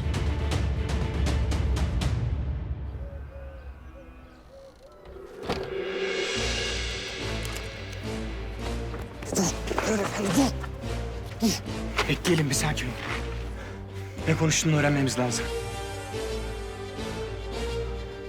Geç.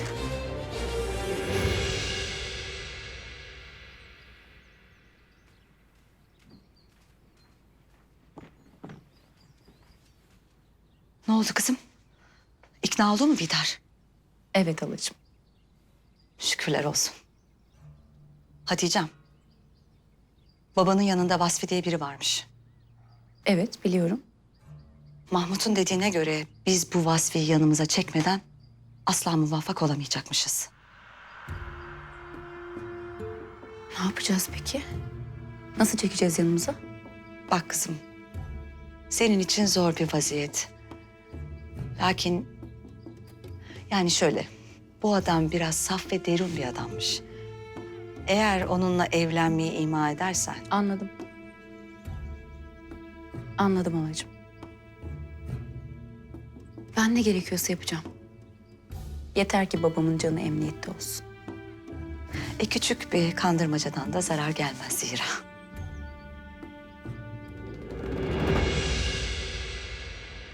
Tertibimiz muazzam işliyor Bay Zaharov. Hafiyeler limandan çekilmeye başladı. Bay Herzl limana gelecek. Abdülhamit de hem Bay Herzl'ı hem de defteri alacak. Ondan sonra da defteri biz alacağız. Harikulade. Rahata çıkıyoruz paşam. Aslına bakarsanız işler yeni başlıyor. Abdülhamit abisi Murat'ı öldürtmek istiyor ama ben ondan önce Murat'ı kaçıracağım. Ya paşam, tertip üstüne tertip. Nihayetinde sen keçileri kaçırmayasın ha. İki şey aynı anda nasıl olacak? Ben daha çetrefilli bir iş olan defterin peşine düşeceğim. Sebahattin ise daha basit bir iş olan Murat Han'ın peşine düşecek. Paşam, Abdülhamit bizi yemliyor olmasın yine. Dikkatli olmazsak Abdülhamit bizi yemler de mıhlarda. Bay Zaharov, Biz çok akıllı olmalıyız.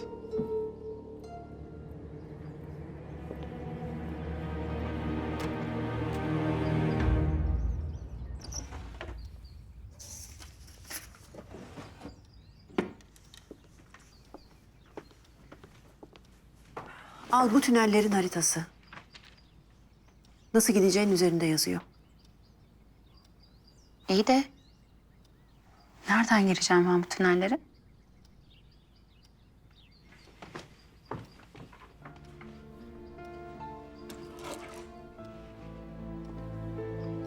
Buradan.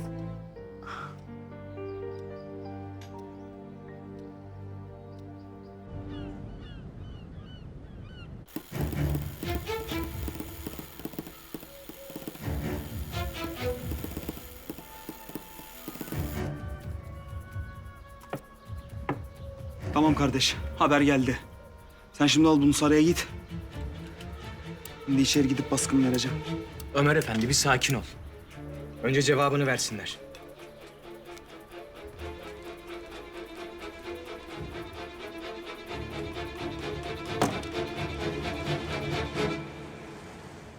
Sultanım, kati emir vardır. Murat Efendi'nin yanına benden başka kimse giremez. Vasfi Efendi, ben buraya hünkârımızın izniyle geldim. Akşam oldu, benim hemen babamı görüp geri dönmem lazım. Affedin sultanım ama izin veremem. Vasfi Efendi, bana bakın lütfen. Ben buraya pederimle izdivaç meselesi konuşmaya geldim. Ben de, pederim de sizi yıllardır tanırız. Sizin ne kadar terbiyeli, ne kadar sadık olduğunuzu biliriz. Teveccühünüz sultan. Bence siz bu hanedana yakışır bir damat olursunuz. Şimdi izin verirseniz pederimle meseleyi istişare edelim.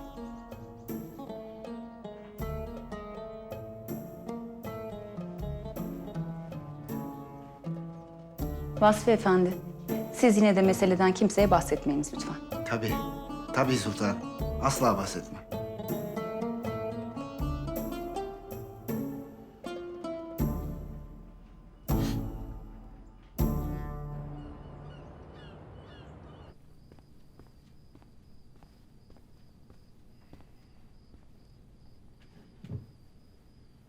Buyurun.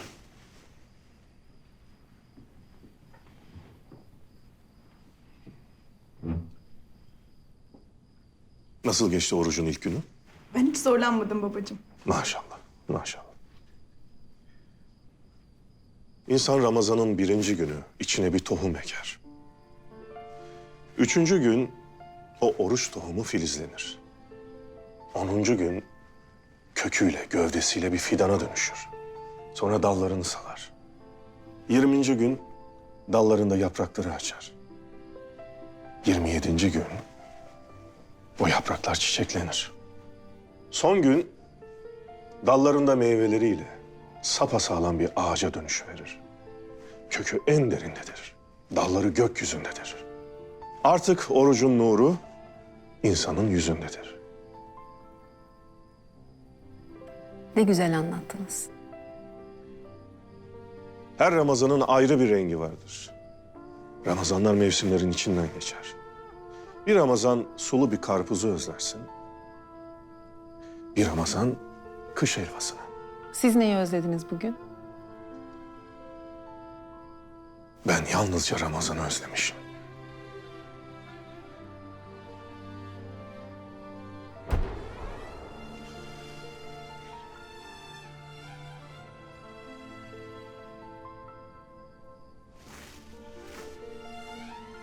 Bizi Ramazan'a kavuşturan Allah'ımıza hamdolsun. Amin.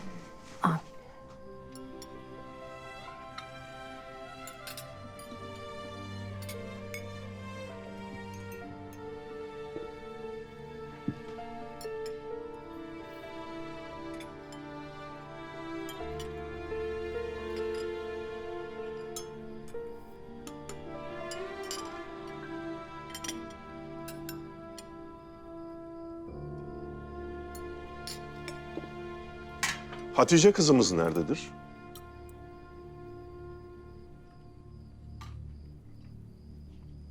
Hünkârım, kendisi biraz rahatsızdı. Herhalde ondan gelemedi. Hekimler alakadar oldu mu? Tabii tabii. Endişe gerektirecek bir durum yok, siz merak etmeyin.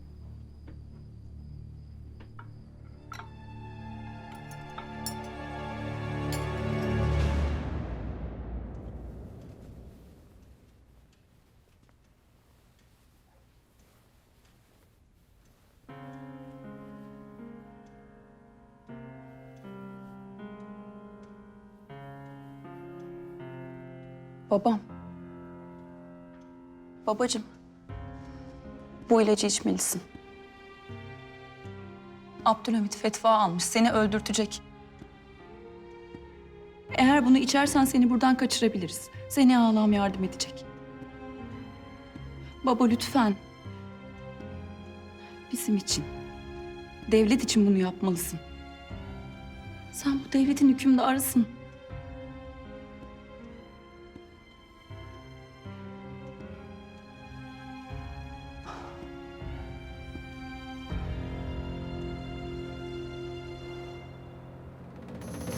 Bidar Sultan'ın kardeşiyle alakalı bir şeyler duydum. Hayırdır, ne duydunuz? Yani duydum ama sanırım sultanımızın havadisten haberi yok. Ne duydunuz Fatma Hanım, söylesenize. Yok canım, önemli bir şey değil. Öylesine söyledim işte. Müsaadenizle.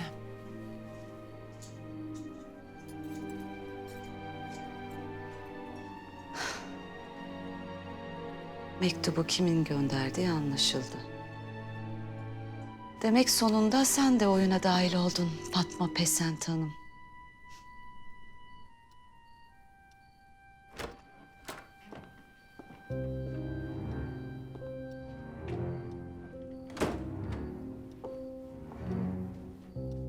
Abdülkadir.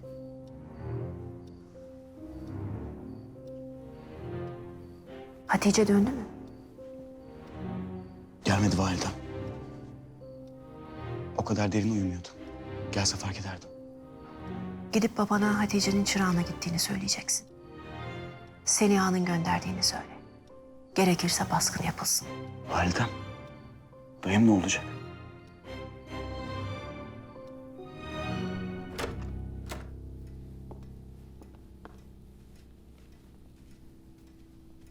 Fas harekete geçti mi paşa? Geçtiler hünkârım. Âlâ. Limanlar boşaltıldı mı? Emrettiğiniz gibi. Güzel. Hünkâr.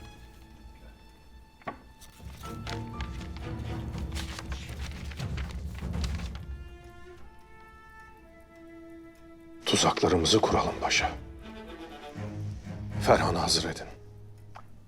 Bir askeri birlik hazırlamayalım mı hünkâr? Hayır, yalnız gideceğim. Tek başıma. Burhanettin Efendi.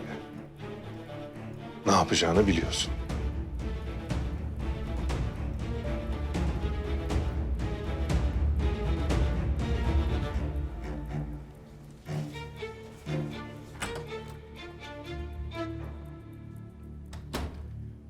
Büyük Fransa'dan gelen şu zavallıca suale bakın. Rezalet. Neymiş o? Abdülhamit ne istiyormuş? Öyle bir sual ki. İçinde kabulleniş, alçalma, teslimiyet var. Utanç verici. Abdülhamit ölün dese bütün Fransa geberecek. Demek ki Abdülhamit bir hamle yaptı.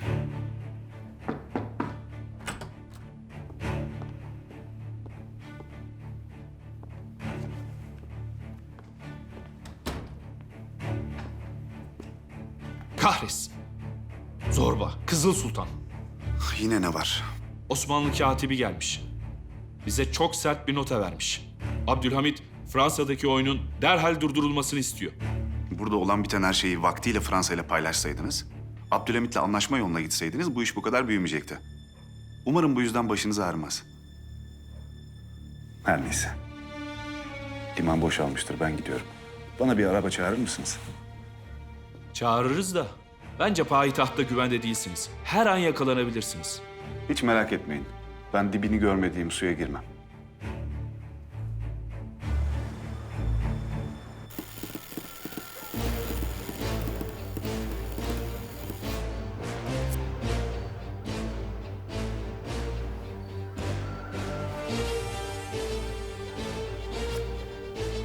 Kazamız mübarek ola. Eyvallah.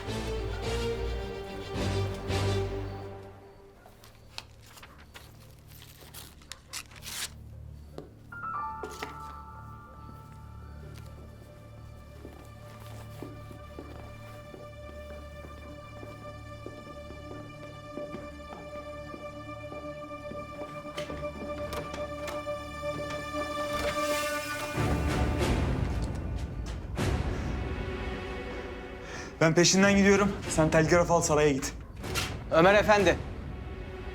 Yalnız Siren bize lazım olabilir. Mesajlar şifreli. Anlayacağını olmadan çözemeyebiliriz. Bizim bu vakitten sonra o kefereden alacağımız tek şey canıdır Osman. Sen var git.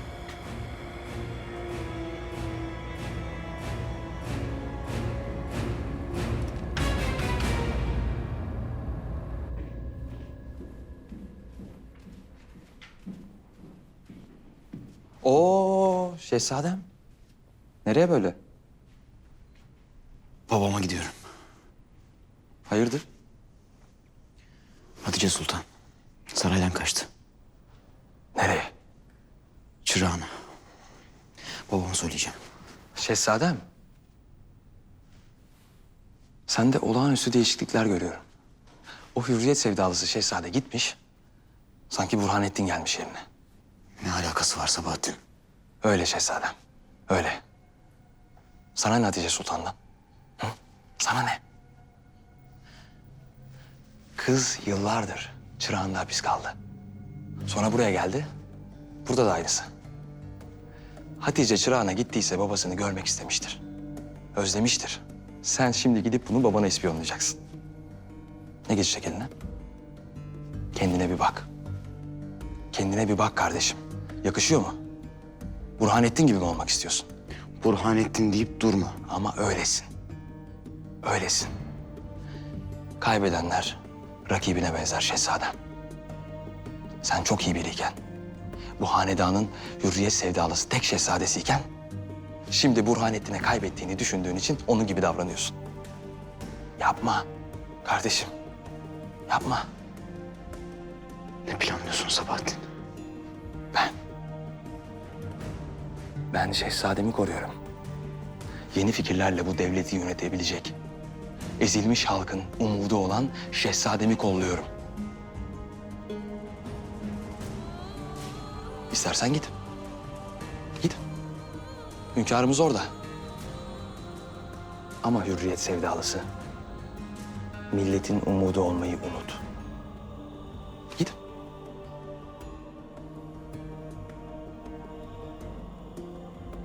Haklısın.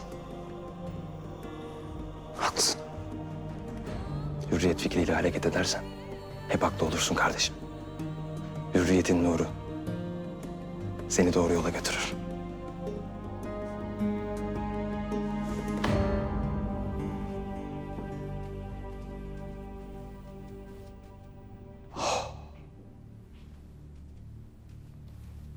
Ne yapıyorsun Sebahattin? Hiç. Şimdi defter meselesini halletmeye gideceğim. O iş tehlikeli. Bir tuzak olabilir. Seni tehlikeye atamam. Sen bu devletin istikbalisin. Sen Murat Efendi işine bak. Nasıl? Murat Efendi işi çok mühim. Çok tehlikeli değil mi Bederim? Çok mühim.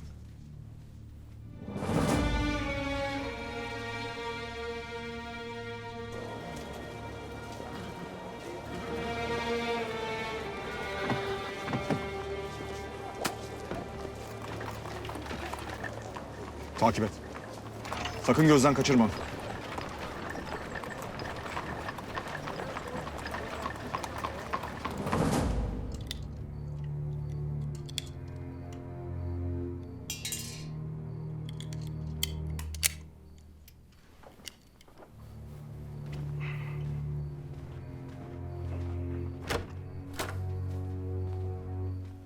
Ferhan hazır mı?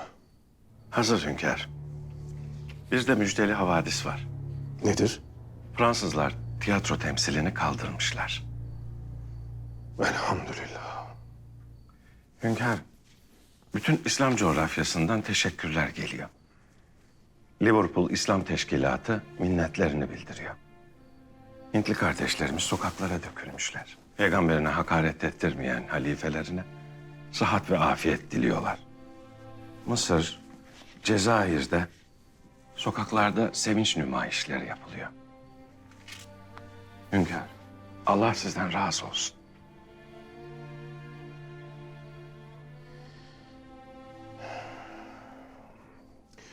Biz bu dinin hizmetkarı olma şerefine erersek paşa, daha büyük ünvan aramayız.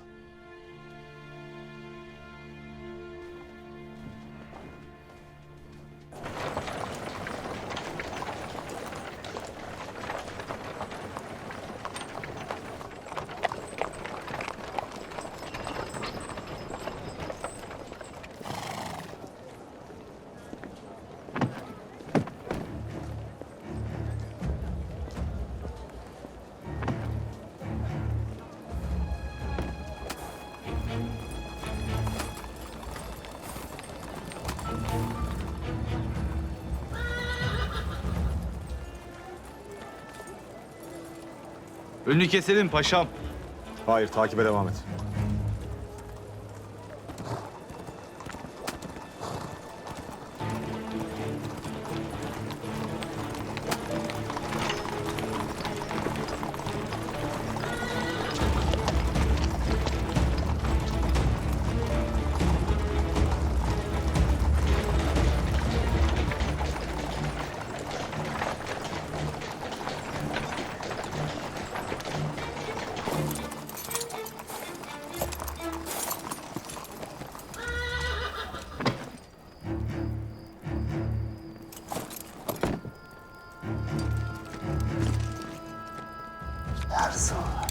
Herzl.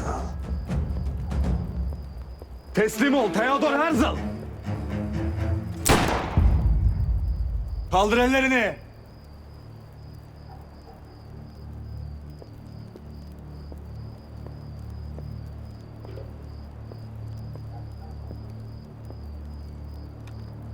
Yüzünü dön Theodor Herzl. Sen kimsin be adam? Herzl nerede? Ben sadece bir arabacıyım beyim. Lan söyleme lan bana. Herzl nerede? Bilmiyorum beyim. Ben sadece ekmeğinde bir adamım. Kim ne isterse onu yaparım.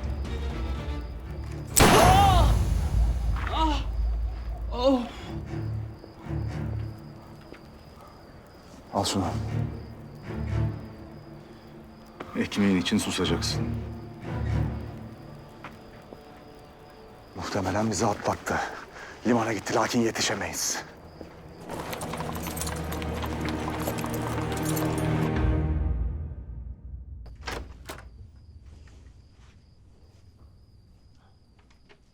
Buyurun, buyurun. Düşünüyorum da Tahsin Paşam, Osmanlı kime kucak açtıysa nihayetinde bıçaklandı. Bay Zaharov, aldatılmak insanın malından da, canından da götürebilir. Lakin aldatmak kişinin bütün şahsiyetini alır götürür.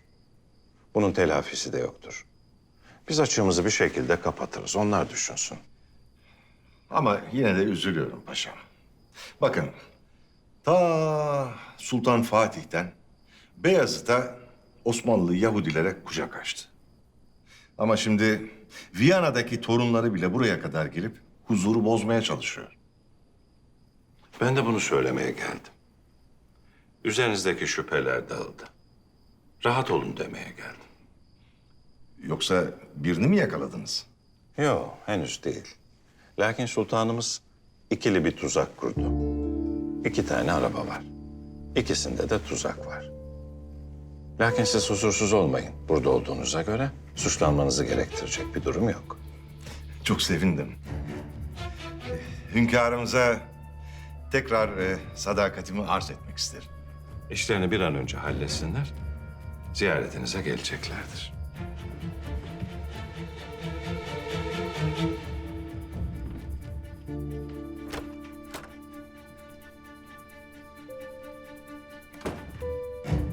İkinci araba, ikinci tuzak.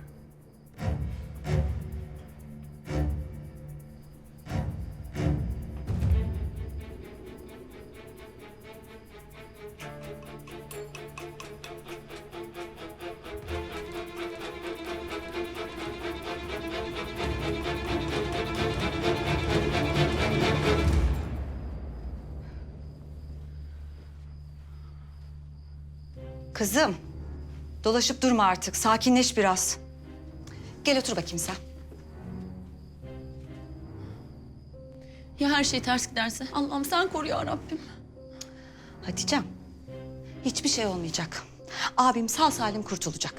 İyi de nasıl hala, nasıl? Kızım, babanı hastaneye götürürlerken arabanın önünü kesecekler. Eğer Murat Efendi'yi vermezlerse öldüreceğiz diyecekler. Tertip bu. Ya babamı öldürürlerse? Hanedandan birinin canını almak öyle kolay mı sanıyorsun? Ellerini dahi süremezler, sen meraklanma.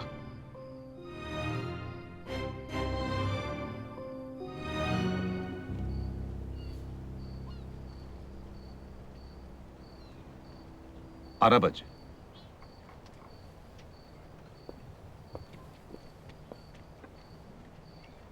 Arabacı.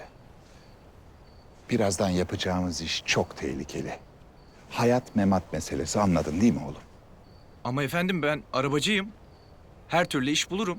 Hayat rütbemde bir oynama olmaz ki. Allah senin müstahakını versin.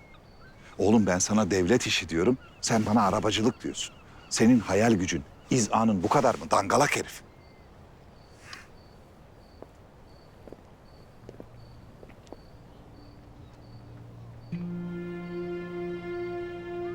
Bay Herzl'dan defteri burada alacaklar. Daha sonra bu bekleyen arabayla saraya götürecekler. Defteri burada alma ihtimalimiz yok. Çok tehlikeli.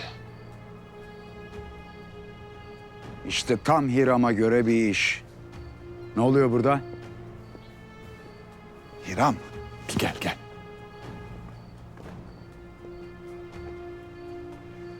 Hiram, bir defter meselesi var. O işi de halletmemiz icap ediyor. Paşa, bugüne kadar seninle iyi bir münasebetimiz vardı. Zannederim bundan sonra bu münasebet bozulacak. Ne yapıyorsun sen be? Saçma sapan konuşuyorsun. Koy şu silahı yerine, dangalak herif, koy. Herzl'ın elinden o defteri alamazsın, en azından ben buradayken. Hiram. Gel.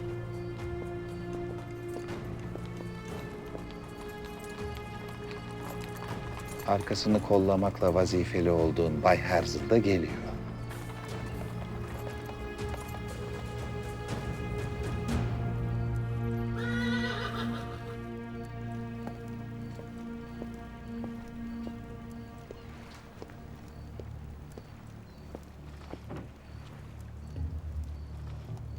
Baba.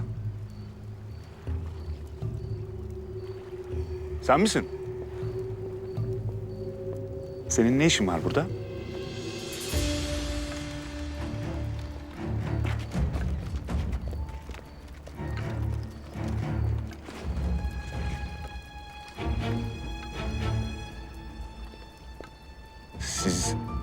Siz kimsiniz? Sultan Abdülhamit Han Hazretlerinin şehzadesi Burhanettin Efendi Theodor Herzl. Theodor Herzl, babam sizi uğurlamaya gelemediği için çok üzgün. Onun yerine ben geldim. Selamını ve sözünü de getirdim size. Bundan sonra sığınağınız da, koruyucunuz da Halife Abdülhamit'tir. İsrail bir kabustu sizin için. Bitti. Uyandınız. Geçmiş olsun. Defter nerede?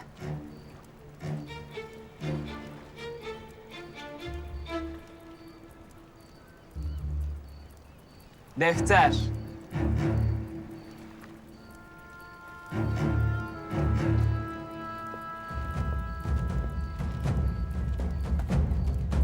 Defteri derhal saraya götürün.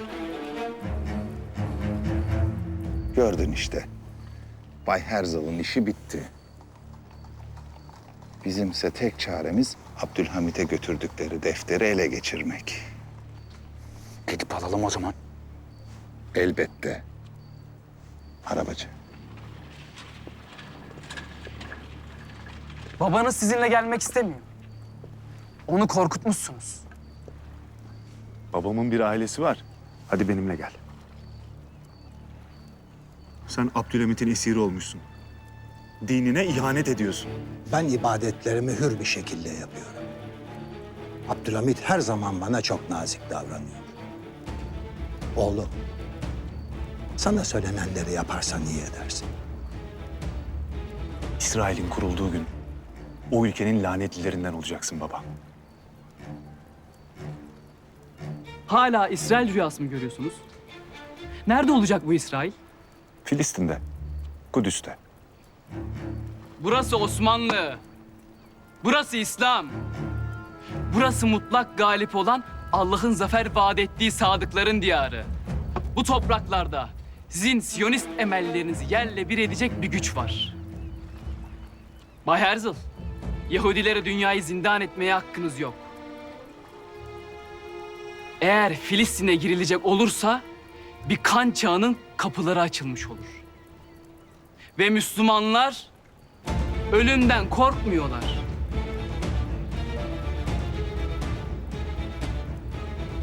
Şimdi gitmekte serbestsiniz. Lakin sultanımızın emirlerine mahkumsunuz.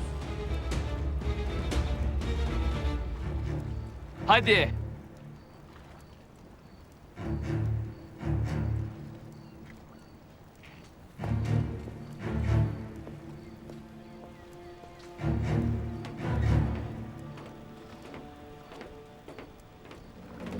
Ah pederim ah.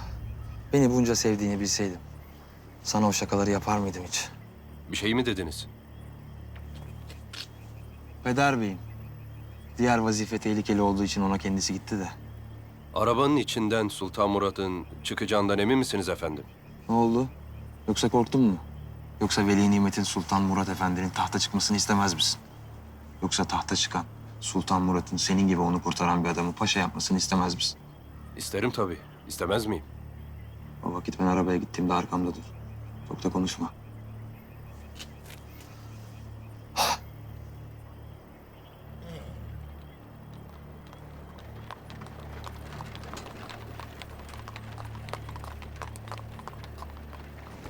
Sen burada kal paşa. Bu tuzak olabilir. Benim canım önemli değildir. Ben böyle namluya kafayı çok uzattım. Hop! Burada! Durdur arabayı! Dur!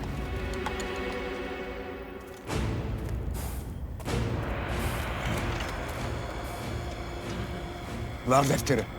Ver canını kurtar.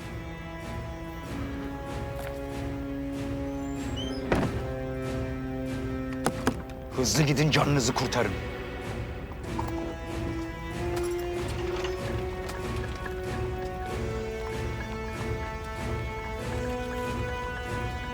Bu tuzak değilmiş paşa. İyi. Aferin İrem, aferin.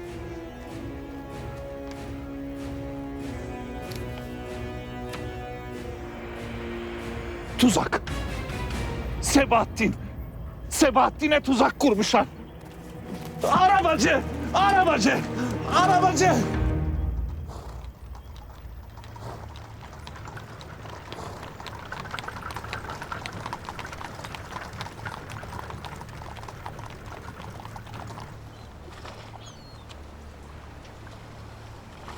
Tarihe hatıra olarak bıraktığım bu satırları payitahttan yazıyorum.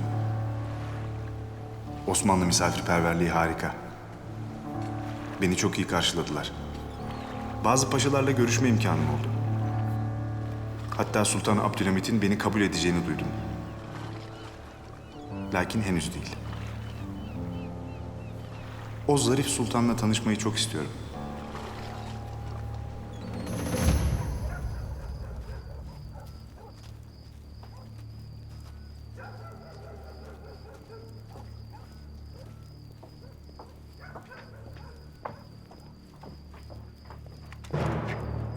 Şimdi Hiram Efendi. Şimdi kıyametin başlıyor.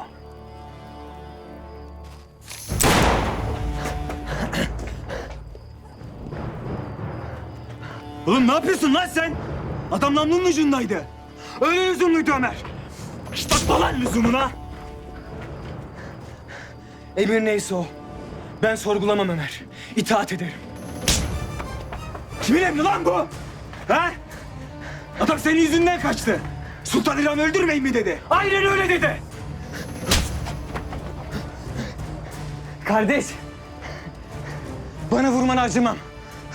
Ama anlamam da. Hünkârımızın emrine mi kızarsın diye.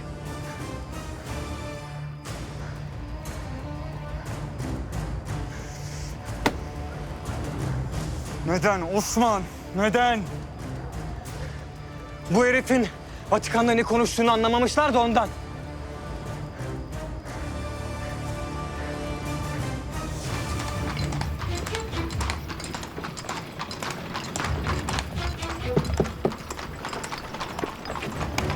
Sür arabacı sür.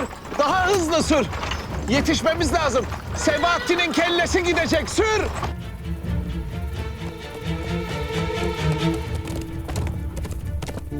Ben Theodor Herzl. Bu dünyaya Kızıl Sultan'a köle olmak için gelmedim. Sana yenilmeyeceğim Abdülhamit. İlk limanda iniyorum ve babamı almak için geri dönüyorum. Raylarını döşediğin trene tabutunu koyup seni ebediyen Hicaz'a süreceğim Abdülhamit.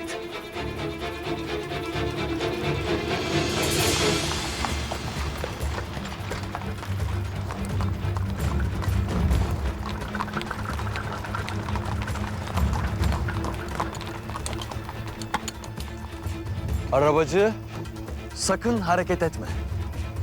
Eğer yanlış bir şey yaparsan seni de Sultan Murat'ı da öldürürüz.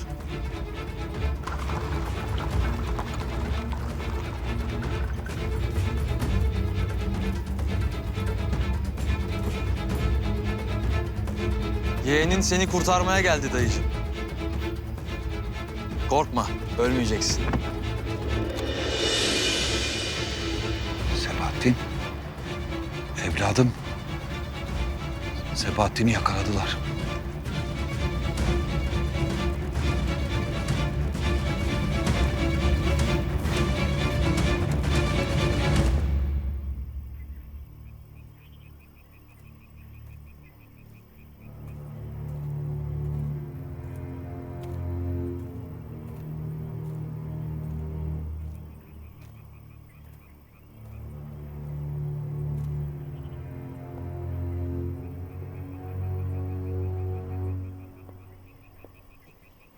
Biraderim.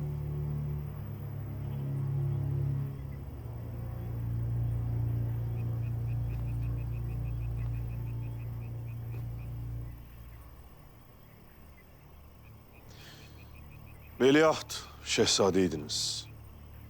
Tahta amcam Abdülaziz vardı. Bir gece garip bir adam sizi Dolmabahçe'den götürüyordu. Meraklandım, takip ettim. Sizi Kadıköy'ünde esrarengiz bir binaya götürdü. Mason geleneklerine uyup locaya üye oldunuz. İşte o vakitten itibaren hep dua ettim. Amcam Abdülaziz tahttan inmesin, o taht size nasip olmasın diye hep dua ettim. Lakin amcamı bir darbeyle tahttan indirip öldürdüler. Yerine siz geçtiniz. Amcamı öldürenlerin sizi de öldüreceğini düşünüp korktunuz. O kadar korktunuz ki akıl sağlığınızı yitirdiniz. Ve taht bana nasip oldu.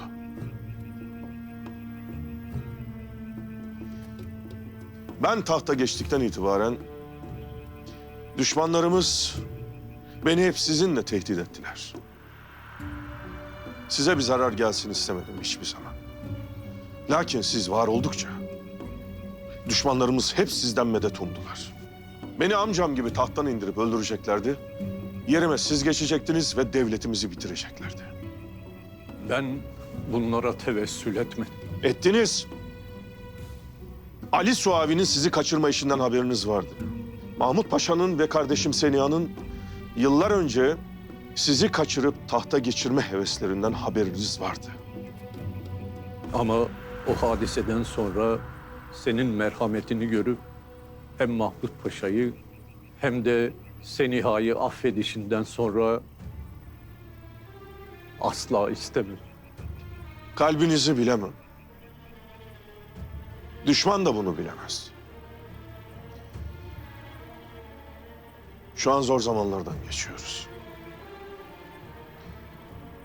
Sizin varlığınız düşmana her zaman cesaret ve ümit verdi. 25 yıl boyunca beni tahttan indirip yerime sizi geçirmek için hamleler yaptılar. Hala da yaparlar.